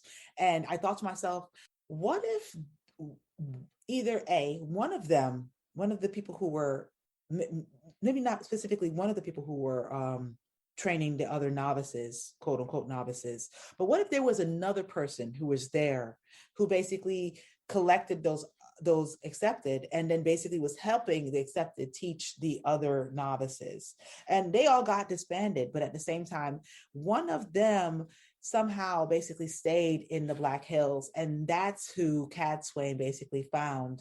And then basically when Cadsuane, being the very, very powerful Aes Sedai in her own right, thought that she basically could overpower this person, they taught her a lesson, because her power really meant nothing. So that's always in my brain. That's the story that I tell myself. Cadsuane got this from a lady who basically was a part of the Daughters of Silence. Oh, So I love that, because I've never really thought about it, but it makes sense, right? Because all we know is that the Daughters of Silence were disbanded and that one of them ended up going on, like one of the Wilders right. ended up becoming recruited to the tower, and the rest just go to the wind. It's not like they get stilled. Exactly. They took all this. The only one who basically really earned a shawl was the brown that basically got close to Egwene in the tower. I forgot her name. Yeah, no, I'm totally spacing on her name. Saren. It is, but yeah, you're right. She's Yeah. a minor character we see much later. Yeah, she's the one. She's a brown sitter who becomes one of the Black Aja hunters. Yeah, she's part of that part. Yeah, exactly. So she was actually one of the novices that was taken back to the tower. Yeah. So she's the only one who actually gained a shawl. All the rest of them basically, I guess, never attained a shawl. But they didn't say specifically what happened to everyone. And that was only maybe say 300 years ago or something. Yeah, so one of them could still have been alive, holding on to her 300 years prior. Exactly. 300 years prior to Cadsuane. Yeah, so she could have been holding on and just training herself, basically, and she got away with a chest full of ter'angreal or something, and then this younger Cadsuane comes along, and like they have a training montage interaction thing. Exactly. I love that so much. Maybe not. She got away with ter'angreal, because ter'angreal is all over the place. Maybe she just basically discovered what it was. Maybe it was passed on to her from generation to generation, and Aes Sedai obviously lived for hundreds of years, so she could have still been hanging around. She could have been a treasure hunter, like a D&D player, just running around murder hoboing and like finding ter'angreal. Exactly. She has a trunk in back of a wagon. Yeah, totally. Yeah. Because exactly. there's the origin story to that is just so mysterious. I love headcanon accepted that the Daughters of Silence are somehow involved. I adore that. That's a thought. I think I was telling that to Malkir talks on once when they were talking about Cadsuane. I think they were talking about something basically, but but that's just my headcanon for Cadsuane, because I was just like, that paralysis net basically gives her all the confidence she ever needs. Mm-hmm. They can't, and that's basically it's the root, or not, maybe not the complete root, but the root of her success throughout her career as an Aes Sedai. Because she has captured more men than 4 or 10 Red Sisters. And what it is. I had some of that written down. I was just like, seriously, Cadsuane? You faced more men who could channel than any 4 Reds, maybe more than any 10. Maybe more than any 10, exactly. I'm just like, okay. And she's basically the strongest and the oldest person with the shawl, so she has tons of experience and tons of confidence. And then she's got random doodads that just nobody else knows she has them, much less what they do. She's always got an advantage. Including an Angreal, which basically since she already is like one of the strongest female channelers, and Nynaeve is stronger than she is, right? But I don't think Egwene stronger than she is? I don't think so. I think they might be about comparable. Yeah, they're close at least. But yeah, basically. Then she has Angreal to just But she has an angry juice on top herself of it, up basically. and wells yeah. and so on and so forth. Exactly. Oh yeah. So So yeah, that's part of why she's so confident. She's like, I have shocked every Aes Sedai and man who can channel who's ever gone up against me. Dragon Reborn, biggest challenge of my career, but like, I got this. so you're the Dragon Reborn. I thought you'd be taller. To be taller. Exactly. And Lews Theren's like, kill them all. Right. Yeah, Lews Theren is like, I could just kill everybody. That would be fine. Also, she scares me. And yeah, then Rand is like, she will not provoke me. And then she just pokes him a little bit more and he like throws the tea set across the room. And everybody jumps except for Cadsuane because she's like, was looking for that. She was just like, what is it going to take? Oh, it's not going to take much. We have work to do. She was probably waiting. She was probably seeing how far she could push him before he basically breaks and breaks his calm. Exactly. It was a game of chicken. It was a game of chicken, and she won. Yeah, in like 0 seconds. Exactly. He's like, I'm calm. I'm not calm. She's like, I'm not calm. Have you heard voices yet? Fuck this. Yeah, totally. Yeah, the whole have you begun to hear voices yet? The fact that she already knows that that's going to happen, it's just, it floors everybody. It floors him, it floors Theren, it floors the Ashaman, it floors the Forsaken who's pretending to be an Ashaman. Like, everyone is freaking out. And she's like, oh no, that's a given. I'm just curious about the timing. Exactly. I'm just wondering how deep you are right now. Do you have itching? Right. This diagnosing. Exactly. Yeah. It's I have a question, or if you've gotten this information yourself, or if you basically, one of her Ter'angreal, I know it basically, it's like mats, which basically dissolves weaves. The weaves can't touch her. Does it work? I'm guessing it's like mats where it works on male and female. I would channelers. think so. Yeah, we don't see evidence of that, but I can't imagine that it's specific to one. Yeah, exactly. Because it doesn't Even use though the power, it just unravels it. It unravels, exactly. It unravels the weave, basically. Yeah. Matt keeps on confusing. He's just like, oh, it works on men. I don't know if it works on men. Oh, it works on women. I don't know if it works on men. And it's just like, does it work on men or not? So since she has one, I always wondered that if hers works on men also, but I assume that basically it does due to the fact that she's had so much success capturing male channelers. Yeah. Which it's good for Deshiva that he's not using a weave to disguise himself, because he would have been unmasked right when she walked in the room. But instead he actually just has the face he's been given, and his subterfuge is not based on looking different. Because otherwise it would have been like she walks in and this dude changes his face, and that would have been a whole different explosion. Right. And Rand doesn't mention whether or not the Ashaman start to channel at all in this chapter. I don't think. No. He didn't mention that. So I was just wondering, because when Deshiva says he was snaring and then it changed to a nasty grin, I was just like, I wonder if he was trying to channel at her, or she might have acknowledged it, or Rand definitely would have acknowledged it if he felt them embrace the source. But basically he directs them and and tells them to do nothing, which shows that pretty much kind of shows to Cadsuane that he has control of the room. Yeah. No, yeah, they do.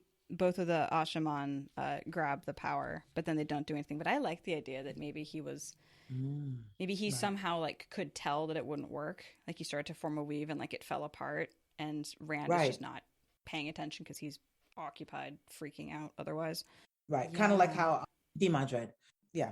So, but he noticed that Gawain had Galad had a artifact on him, basically. So maybe Deshiva also realized that, oh, she has something on her that's going to make this. So maybe that's why he basically changed how he was looking at her. But yeah, Narishma looks very uncertain, basically at her, like, I don't know what to do. Lord Dragon, can you tell me what to do? Right. And Rand's just like, do nothing. Right. And he's like, okay, so I'm just going to keep holding my sword. Yes, that was a comfort sword. That's exactly comfort sword. Exactly. But yeah, Deshiva is like, he's raucously laughing and sneering because he's like, oh, this is a twist I didn't anticipate. How am I going to work around this? And Narishma is so innocent. He's like, do I protect the Lord Dragon or not? Exactly. I just keep thinking about Cadsuane's experience level because I mean, the other Aes Sedai are completely just like petrified, or not petrified. They try to act as though they're not afraid of the Ashaman, but she basically comes in and I mean, besides the fact that she has a shield against them, but at the same time, she has so much experience with male channelers, that she doesn't feel afraid immediately to basically just go and just inspect them basically. And I keep thinking of, if another Aes Sedai was put into that position, how would they react? She basically was the perfect Aes Sedai to be put into that position to become his new advisor in place of Moraine, because of the fact that, yeah, it's a whole new landscape. There's male channelers here. Who basically is best to deal with a male channeler? A red? Heck no. Could you imagine? No. Galena basically walks up and is like, I'm going to be your new advisor. So, but yeah, she was just the perfect person. I mean, she helps to smooth the whole Aes Sedai Ashraman bonding. So even though it seemed very rocky, I was just like, she was the right person overall to basically, I guess, be put into that place. Yeah. So, yeah, that's amazing, because she had to have the 300 years life experience before all this happened. Like, she couldn't be a 40-year-old like Moraine and walk into that situation. She had to be centuries old, which means that, like, she had to be born so long ago in order to be ready for this moment. Which is the one non-Severan good thing that happens, I think, to Rand, because I mean, to me personally, I think it's non-Severan. She goes and seeks him out basically, rather than him just randomly passing her by on the street basically. But she was exactly what he needed, to get them to that next level, or get the channelers to the next level. She was the oldest and strongest, at least in that area, so all other Aes Sedai had to show her deference. They all had to bow down, which is very good for him. Exactly. So, even when they're at the field of Merilor, basically, even Egwene feels a little threatened by her, through the fact that she was kind of autonomous to her authority. Yeah. Or is that the right word? She was basically kind of was outside of her authority. She's like, I'm going to choose what orders to obey. And Egwene's like, that's uncomfortable. That's uncomfortable. And, and due to the fact that she's been there, done that, she doesn't overreact to things. Yeah, she's the obvious choice to, proceed. Yeah, I like the framing of her as not Teviran. Like, she's one of those people that just through her own determination is going to be part of the story and going to participate. And it's like, not everything has to be Teviran. It takes away agency from some of the characters to have everything be Teviran, even though it's nice to say, oh, the whole world is bent around Rand. Like, exactly. To some extent, free will matters. People's choices matter. And someone like Cadsuane, those are choices. That's not Teviran. Mm-hmm. Exactly. She was, she's been hunting, false dragons for the past at least 2 years now. So I mean, it's nothing to do. She's just like, oh, okay, sure, I'll go. He's in Kyrian or wherever. I'll go there. See if I run into him basically, rather than Davram Bashir, who basically just happens to be this camping out with nothing else to do, waiting for somebody, and Rand ends up in Caelin. Yeah. And so then we have Rand being like, I'm not mad. The voice in my head is real and it's not mad. And I want to laugh, but I'm not mad. It's fine. That was the part that I loved. The fact that he was just like, I'm not mad. And the impulse to laugh didn't help, basically. Something along those lines. He said. A sudden desire to laugh did not help. Laugh. Exactly. It's like, exactly. Rand, you're having a rough day and you're a little frayed around the edges. It's okay to admit that. I've laughed when I was angry or when I was completely just frazzled about something. So it just always lends to my mind that I'm just like, he's not mad. I don't know why. I just can't shake. He's not mad in my brain. I used to be very on the fence about that. But before I joined the podcast, when I was just listening to it originally, this podcast, back when Seth and Patrick were like before episode 100, and Seth kept making this argument and I became convinced. And now I keep looking at this being like, yeah, no, he's crazy. He's dissociating and convincing himself that he's sane, but like that doesn't mean he's sane just because he thinks he's sane. I don't think that I have issues, but I have issues. So Exactly. and like Exactly. emotional mismatch Doesn't is a everybody real have a thing. voice in their head? Yeah. Exactly. Right. That I think that was basically just the disconnect that I was missing in the beginning, was basically the fact that I was just like, oh, it must be Lews Therin taking over his body to perform that huge construct in the Stone of Tear that killed all the Trollocs. And it was just like it later on in my mind, I was like, okay, well, yeah, if it was just a memory of how to do these things, he never had specifically any interaction with Lews Therin when he did those things. He just did them out of memory. So yeah, that's just basically his memories coming up is as a voice Yeah. in his head. And a lot of Lews Therin's personality as Rand experiences it is like, it's almost more what Rand thinks Lews Therin would be like, rather than necessarily who Lews Therin was. It's like some of his Sure. biases and prejudices and attitudes are like, this feels like a third age person imagining what LTT would be like. And it's just, Right. yeah. Exactly. It's just like I think to myself when I think about, I'm just like, Lews Therin, he was a flawed man just like any other person. He had things that he did well and he had things that he didn't do well. He definitely didn't handle the whole Marin situation well at Yeah, all. seriously. Yeah. Yeah, that basically has repercussions into a whole nother lifetime. Yeah, so he was definitely not the best person, but like Rand said, he was raised better this time around. So he has other, things to tap into to kind of guide him. Yeah. But Yeah, Tam is so another person who's not Taviran affected. He's just makes choices that lead to better yeah, outcomes. Which is also, he's one of the few people exactly. who's not impressed by Cadsuane. So Absolutely. that really checks out. Absolutely. Yeah, he's just like, yeah, you're just a bully. I love Yeah, that scene you're just a so bully. much because it's like Cadsuane Absolutely. is so frustrating. She's an amazing character, but she's so like, I just want to smack her. And then when Tam just like deadpans, like, you're a bully. And then You're a she bully. puts him down, like, I just love that scene. Fine. Exactly. Yeah. But see, that's this which ties back to this scene, which is just like she feels that she needs to assert her dominance as soon as possible to become the person basically that he feels that he needs to come to, or he needs to come back to her rather than she needs to meet him on common ground. Where I feel like she started to kind of let kind of build a road to that common ground by letting Rand know about her experience level and that she understands, or at least she knows what he's going through. But her way about it is just like, yeah, I wish that maybe that was a Damani that was basically kind of delivering those words. Yeah. That might have gone over a lot easier. Not saying that Rand needed somebody to kiss his feet, because definitely he doesn't look at women as far as like, oh yeah, they're just so into me. He sees ulterior motives. That's he lives and eats and sleeps ulterior motives, and like what's your goals. He always thinks about that basically. But she just had that was her attempt at doing it her way. And I don't know specifically if she ever really changes thinking that. No, Because she's that's very set in her ways. yeah, that's exactly how she kind of tries to force that square peg into a round hole. Yeah. But she does assert control really well here when she, walks in, which how Rand says it, swoops in, insults him, threatens him, casually announced she knew about the voice in his head, and that she wants to leave and go talk to somebody else. Like, she just like control.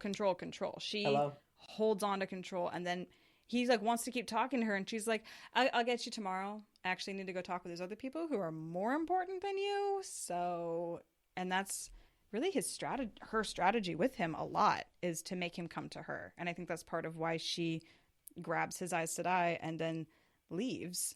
Who is that? What is she, what is she about basically? But I kind of feel like he was basically also showing that he's in control. I kind of feel like that was almost a kind of a test also for her to see how far she can push him, to see if he's in control or if the madness completely has him and he just basically is just a kinslayer waiting to happen. Can she push him without him basically laying waste to the entire palace around them? And I think he definitely demonstrates that he has restraint. And so I think that that's why she was pleased at the end but at the same time, she went a step far. Yeah. But she pushes him, makes him snap, and then she's like, okay, good experiment, good test run. Gonna go collect my notes, collect my thoughts. And it trips Rand out and keeps him off balance and not feeling like he's in control at all, which is a really important part of how she tries to steer him, is making him come to her, making him wonder what she's going to do next. The fact that she's willing to just walk out without even really having a conversation is like, who does that to the Dragon Reborn? Who does that?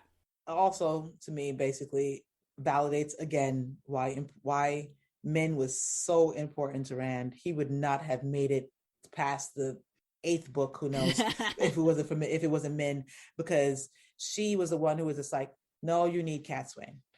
I know you, but you need Cadsuane. You got to go see Cadsuane. She has something for you. I'm not sure exactly what it is, but you need to learn something from her. So if it wasn't for her, Rand would have been like, fuck that lady. Yeah. If she tries to come near the palace, take her away. But basically, she knew the world needed him, and basically he was the adventurer she's been waiting for her entire life.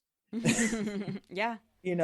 And so it was just like she wanted to be there, but she basically, it was just like she went about it the wrong way. I hear a lot of people really hate Cadsuane, and I'm just like, I honestly don't hate Cadsuane. I really, really like Cadsuane as a character, and I mean, she is just another complex character, as Robert Jordan is very good at writing people that you hate, but you still appreciate that that had a purpose to serve basically in the story, and I personally like Cadsuane, even though she's brash and and feels like she basically should be the authority on everything, but at the same time she feels that, well, not specifically the authority on everything, but she feels like basically she probably has the right opinion about everything. Yeah.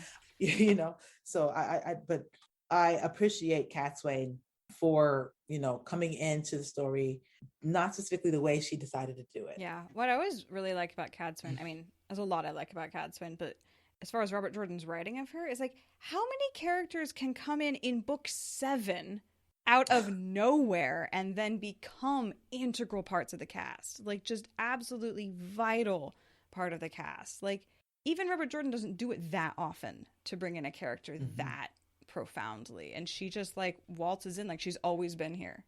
Like, this is her house, and you just happened to have 7 books in her house while she was away getting groceries or something. Right. How many books went with the?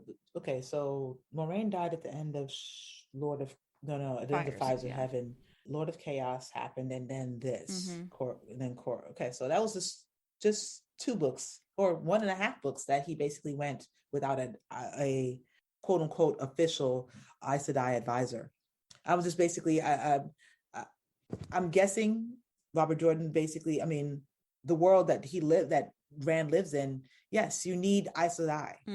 The whole entire world is basically built on listening to Aes Sedai. So you need to have Aes Sedai basically, co-sign you, or else you're just a madman. Yeah. Also, it helps you deal with all the other Aes Sedai.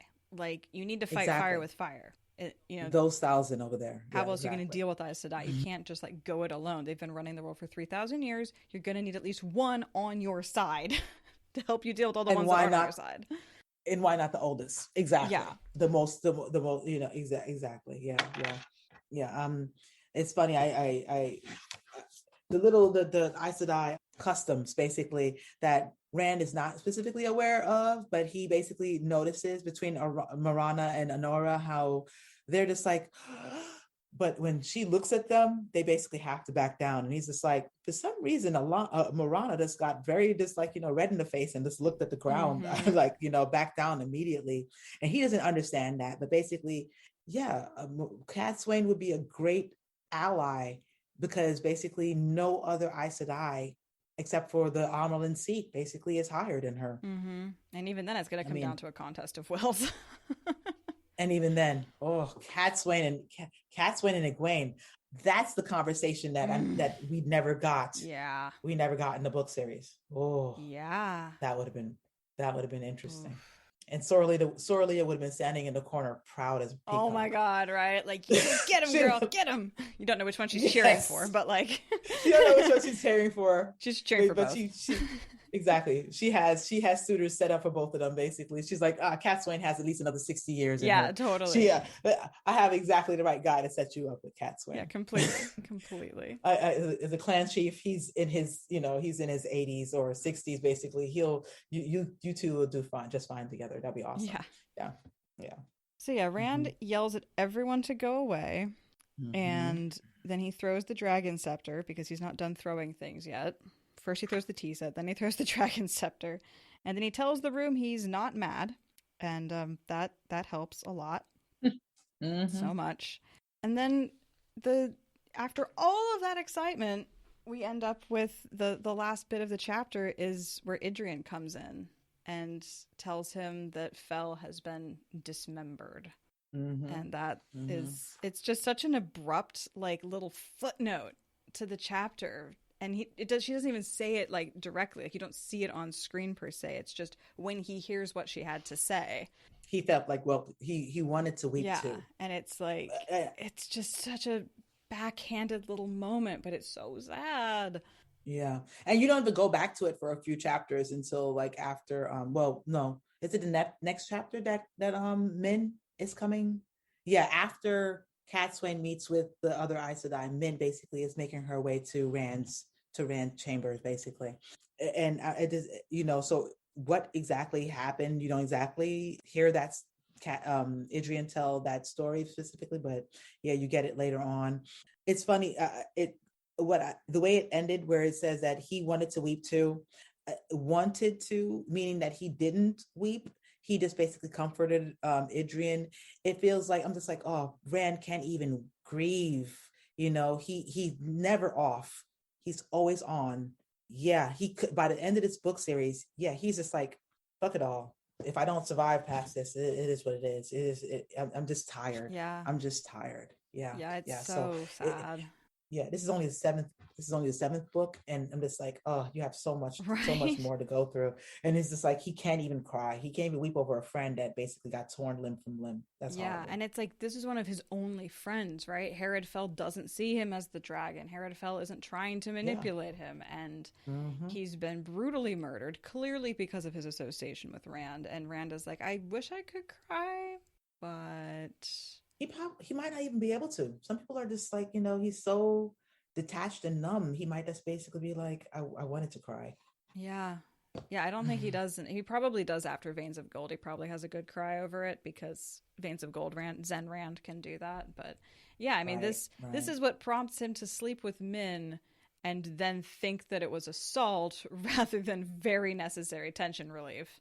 Right. Because just comforting, comforting. Post-funeral comforting. Oh yes, that's because Min comes to him with news that Colivert hanged herself, and he's like, I can one up you. Herid Fel's been dismembered. And then it's like, you know what we should do? We should have grief sex. That's so crazy. Herid Fel just died too. Exactly. Like, you know what? Like, I'm thinking it. Are you thinking it? Okay, that's my shirt. Yeah.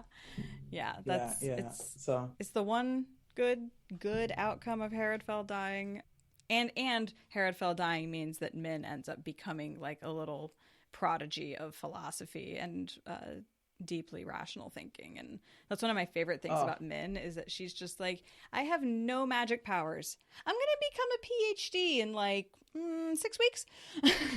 Yeah, exactly. Which is one of the reasons why I'm happy I was chosen for the next chapter that I'm going to be doing, basically, which Min kind of goes into Fel, things that she kind of, things that she's learned from Fel's books, basically. So Min basically comes in and steps in right then and there, and people are just like, oh, you're just a pretty face, and it's just like, yeah, I can read too. Mm-hmm. Yeah, she is one of my pretty girls read. Yeah, she's one of my favorite characters for that. She keeps up with all these magic people with the power of her brain, and she didn't even really get a formal education because she's like in a mining town. She worked in a mine. She worked in a stable. Yeah, she was a barmaid that got pinched. Like, she's smart, but she has no formal education particularly. And then she's just like, I'm gonna pick up some like really heavy books that give most people headaches and just like, he finds me cute. Let me go ahead and read these books. Can I tell you how? I don't know if you've heard basically before, but I'm a huge fan of men. I don't like the whole sexy lamp thing. Basically, people say I absolutely hate that. I'm just like, that's basically there's people thinking that everyone needs to be a main character. No, everybody doesn't need to be a main character. Or that magic is what makes you a main character. Like, exactly. No, she is almost as I always say to myself, like, you know, if it wasn't for men, Rand and Perrin would have been lost in the first 3-4 books. Absolutely. Period. And basically, you know, even Matt later on, basically he meets up with men again, and basically men helps him during the last battle. I mean, you know, where would they be? Where would any of them really be without men? You know, those main characters. I mean, at least Egwene had her own dreaming ability to basically kind of tell, you know, her future, or to let her know, you know, different branching points that she might have to make decisions. But at the same time, you know, it helped them to having men there telling them their future before it happens, help them to basically grasp and just come to grips with what they're gonna what it is. Like, yes, you're living in a nightmare and the world needs you to live. Mm-hmm. Yeah, no, Min is one of my favorite characters. Varen's my absolute favorite character, but Min comes in second because nerds. Min, Varen, like smart girls. Min, Varen, and Matt. That's it. Those are the three for me. Yeah, Matt, I have issues with, but you know, I hear you.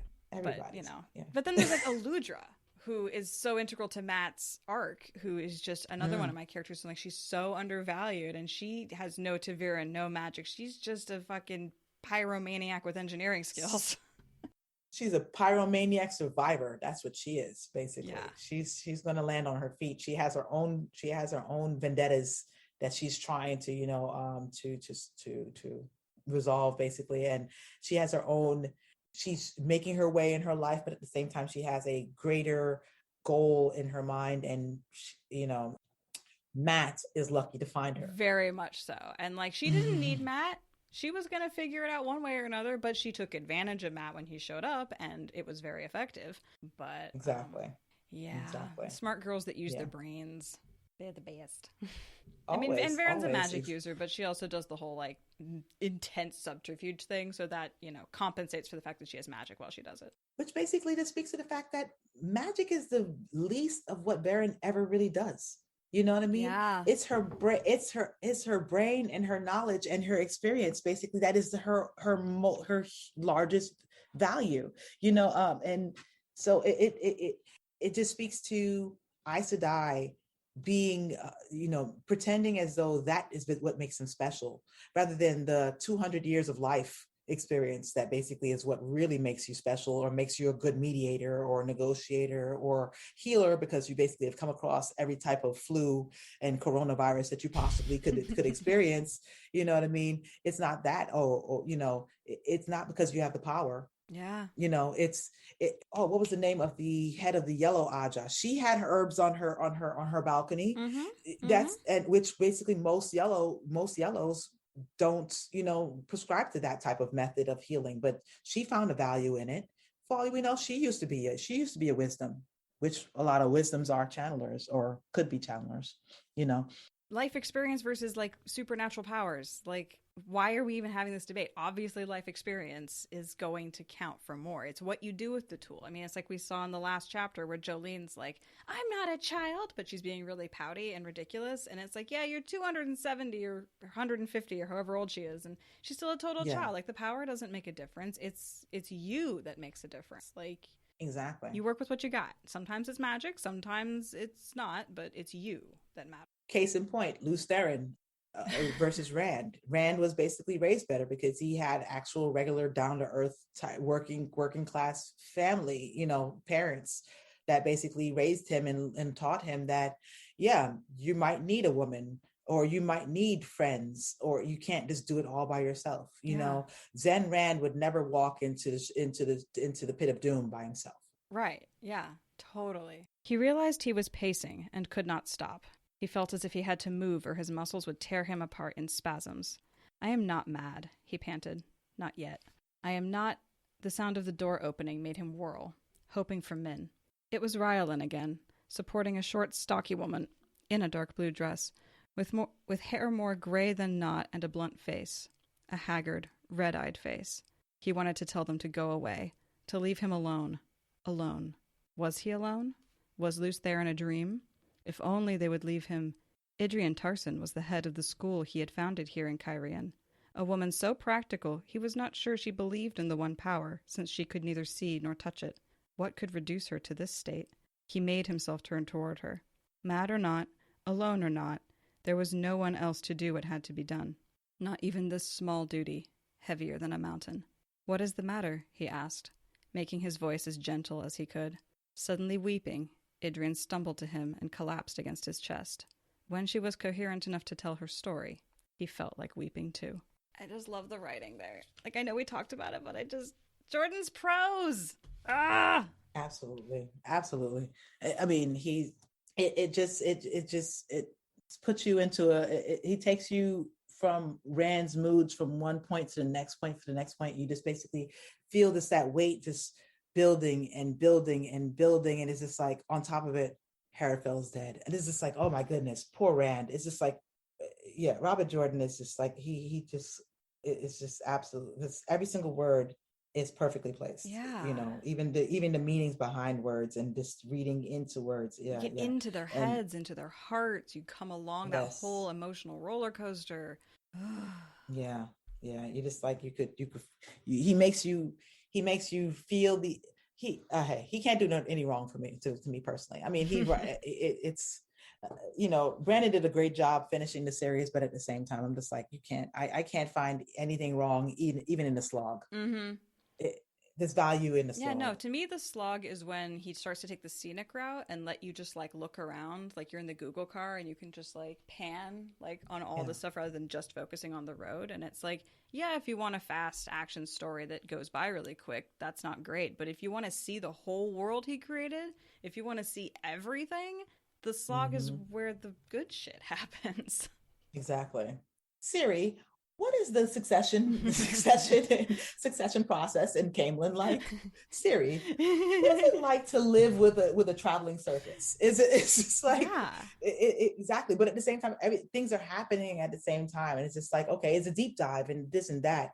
But it's just all letting you just realize that, okay, all these different lives are all happening while we're in the apocalypse, Right. Life goes on.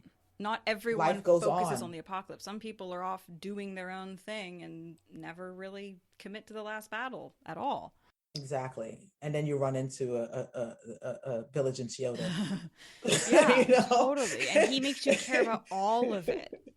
All of it. Even that guy who dies, you're just like that nameless guy with the hat who dies. You're just like, oh, that's so sad. Yeah, but it's just this whole chapter to me just basically sums up just Rand always has to be on, and he has the weight of the world on him, and he accepts that duty and never turns away from that duty. And that's why even everyone who knows him is just like, you're not gonna not fight in the last battle. Stop bullshitting. You know what I mean? But he's been carrying that weight since way before this chapter, and he's just like, yep, I gotta keep carrying that weight so, but you could feel it in his writing, in Robert Jordan's writing, that weight.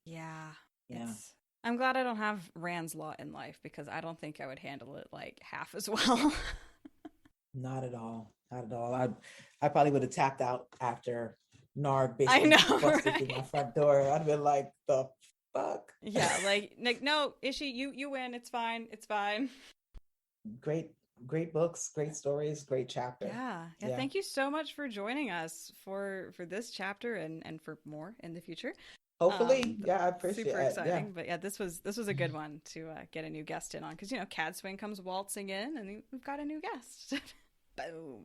And I appreciate it. And I actually am a fan of Cadsuane, so I have no problem defending Cadsuane, even though some people might not really care to defend Cadsuane. She might actually. I've been actually considering doing a Cadsuane episode basically on my channel, because I just actually recorded a Pavara, and she's a red, and basically a person on my show left a comment saying, hey, you should do a video about a red. And I'm just like, a red, why?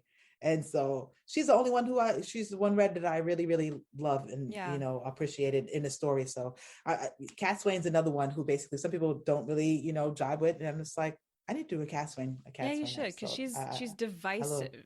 Not because, like stupid misogyny like with Egwene, but because she's complicated and she's flawed and she's so all powerful that it doesn't matter that she's flawed. And and she relies on her legend. Yeah. She relies on her legend a little bit, basically, but at the same time, she's still very, very knowledgeable and experienced that basically gets her through tons of situations, and basically her being there helped Rand greatly. Yeah, no, she's to transition into his next step of last battle prep. Yeah, she really helps get that Darth Rand thing like pointed in the right direction. Like he had to go be Darth Rand, but she could make sure that it was a productive Darth Rand. Absolutely, exactly. That she understands. Listen, she understands where he's coming from, and at the same time, don't be stupid. Yeah, totally. So, remind our audience where we can all find you on the interwebs. Oh, absolutely. CallMeNakomi, at CallMeNakomi on Instagram, and CallMeNakomi, no spaces, on YouTube. CallMeNakomi1 on Twitter, if I ever go there. And you could always email me at CallMeNakomi@gmail.com. Awesome. I look forward to hearing from anybody. Yes, I will definitely be putting all of those links into the episode descriptions. So everyone go appreciate it. Check out that channel. I definitely skipped around, like oldest video, newest video in the middle. Like I was jumping around, and I enjoy your. I have no problem with that. There's no rhyme or reason to my channel, which is great. It's the evergreen thing, right? It's just always good, and it's not serial. But yeah, it's really fun to talk with you, and you're. Absolutely, I appreciate it. I appreciate talking with you and Steph, basically, for as long as we had him on the show. I look forward to the next time I'm on your episode. I'm on your show. That next episode will be is another one of my favorite episodes, favorite chapters in this. I'm so excited for that.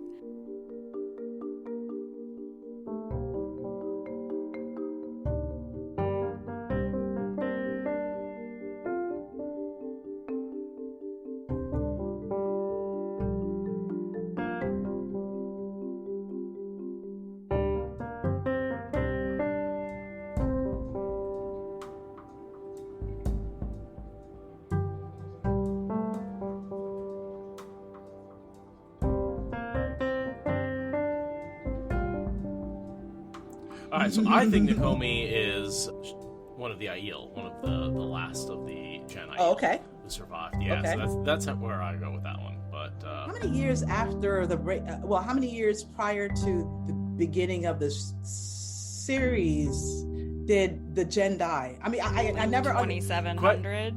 Yeah, give or take. So I'm thinking maybe somehow she's bonded to the dome around, like she lived in Rudian during that time in the dream world, and that's where she was waiting until the dome was broken, and then she came out of the dome after the fight with Asmodean and Rand. You know what? I'm gonna re-listen to Towers of Midnight and see if that jibes in my brain. It's like, because I mean it's. It could be anything, and that's what I love about Robert Jordan. There's a lot of things that he covers, a lot of things he doesn't cover, and a lot of things he just basically insinuates, and you could basically make your own interpretation of his art, and that's what I love about Robert Jordan. So yeah, that's why there's always more layers, right? You can always go for another reread. So exactly. You've been reading for 8 years. How many times have you managed to get through the whole thing? Easily 15. Easily. See, you probably know more than me. I've been through like definitely a dozen times, probably more. But it's the little things too that I because I've only just started to collect the books. I was more so just collecting the books as like just something to have, because like I used to really collect books. I love books, and I have tons of books at my parents' house that I just never took with us when we moved out. And so I started collecting the books, but I'm realizing, okay, its significance in the title icons, and there's significance in the italicized words and the capitalized words and the spelling while you're writing scripts for YouTube videos. Basically, I'm just like, I mangled Endarian. I completely. It's funny. I went back and looked at the book afterwards, and I was like, Endarian. Oh, I was way off. especially if you've done the audiobooks first, right? Like that, yeah, absolutely. There's audiobook listeners, and then there's readers, and I started out as a reader, but I went to an audiobook listener, and my spelling has definitely gotten worse. Same. I've never read the last 3 physically. I've only listened to them. I mean, some periods are just like, oh, you haven't read the books. I'm just like, hey, I mean, we consume differently. I would have read it if I was riding the bus like I used to, but I started driving to work every single day, and that just basically works for me to consume it every single day while I'm in 1 hour of traffic on the way home in Atlanta. Another interesting thing, I read New Spring first. Oh, I read New Spring first, so I never had any type of distrust for Moraine. I was like, listen to Moraine. This is her life. Oh, that's interesting. I always start my rereads with New Spring. Right. But I'm pretty sure that I was in the middle of my first read through when New Spring was published. So I basically read it in the intended order. And it was like, I never didn't trust Moraine because obviously she's Gandalf. At the same time, I definitely got it in the original order as intended, but I can't read it in published order now. Now it has to be between Memory of Light and Eye of the World, like chronological order. I got my brother and one of my brothers and my sister to start listening, and I told him to wait until, I think is it after book 6 or book 7 that you're supposed to read? Somewhere after she dies? Is it? I'm not. After 5. After 5. Anywhere after she dies, really. Yeah, basically. Okay. Yeah, I told him to wait until like 5, 6, basically, to start to read New Spring. Didn't want him to spoil anything. Totally. So pimp your YouTube channel a little bit. What are you doing there, and what are the videos, and talk about what your goals are. Where can we find you? And where can we find you? Oh, sure, absolutely. I'm CallMeNakomi on YouTube and on Instagram. CallMeNakomi at CallMeNakomi. I'm at CallMeNakomi1 on Twitter, even though I'm rarely on Twitter. You could go ahead and find me on YouTube. No spaces in between CallMeNakomi, and I just make content that's talking about different subjects. I'm going to get into the show a little bit more, basically, especially as the show approaches. And I'm just basically a creator. I love to create. I love to create, things that are funny and just a different approach to things. So basically, I am a writer also. So in my next video, I'm actually going to be posting a link to my to a short story that I wrote, so people could basically kind of nice see how you're writing it. Yeah, check out your writing. That's different awesome. content for me. I was skimming your YouTube channel trying to get a feel for what content you create, and it seems like you go more topically. You're not doing like a read through or anything. You just like hop around whatever topic catches your eye. Especially since I'm solo, I kind of feel like the reread would kind of be weird. I if I was doing a chapter by chapter, I would like to have someone with me, like like you or Seth, basically, just to bounce just thoughts off of. Yeah, it's really necessary. I'm doing a read through podcast of a different series, and it's very hard as a solo person. Very hard. How's chapter 1 of book 2 going? Shush your face. I still need to go do my research stuff for why carbon makes graphite and diamonds. That's where I'm stuck. I'm doing pressure and temperature. Yeah, exactly. And time. It's the research phase is I'm just very stalled on having the energy to do that research. Even though I know what I'm doing, it's like get the graphics and make the explanation coherent. Is just I find this podcast is easier because it just flows in conversation instead of me being like it has to be perfect before I even start. So. That part right there. I swear to you, I come up with ideas and then I take a good week or two just to even kind of flush it out, and then I start to write it, and it takes forever for me to go over it. My wife's like, are you going to videotape? I'm like, I'm going over it right now with a fine-tooth comb and a pen right now. So yeah, it's I understand completely. Every video is a child. It's just I'm on my 350th child, so I care a little bit less at this point. I'm like, you can raise yourself. You'll be fine. You'll be fine. You're good. Take a day off, Seth. Take a day off. We've been going for a while now. Yeah. I hear you. But hey, all hats off to all you guys out there. Will talks, the Will reads, Dragon, the Dragon Ray read, all those. I take my hat off to you guys because I'm just like, I wish I was basically going through this on the first take. Yeah. Those first time reader podcasts are really fun. They're very fun. for They're very sure. fun. I love them. Love them. Yeah. But then the topical ones are so much fun too, where you've just got the spoiler people, like, you know, they were smarter than me, just like duking it out, like Podcast the Dragon or Dusty Wheels discussions. It's just like, Oh goodness, I smart get people. intimidated when I'm on Dusty Wheel. Yeah, exactly. It's right? just like, Right? hi, thank you for answering my call. Yeah. So great to for be sure. here again. You got that tremble going Exactly. on. So, yeah. It's like, oh, don't make me say anything stupid. You hang up. You're like, damn it, I said Exactly. something stupid. Dang it. Exactly. Every time I'm on, I can feel the sweat like trickling down. I'm like, I am not Aes Sedai. I can feel the sweat on my forehead. Like, Yeah, get the jitters. I don't control that. Definitely. But that's one thing I'm looking forward to seeing, the Aes Sedai no blinking type of face. Even if they don't have ageless faces, I need them to basically have a stone face. Mhm. Them and the Aiel. I need them both to basically just be like, that's amazing. Yeah. For sure. For sure.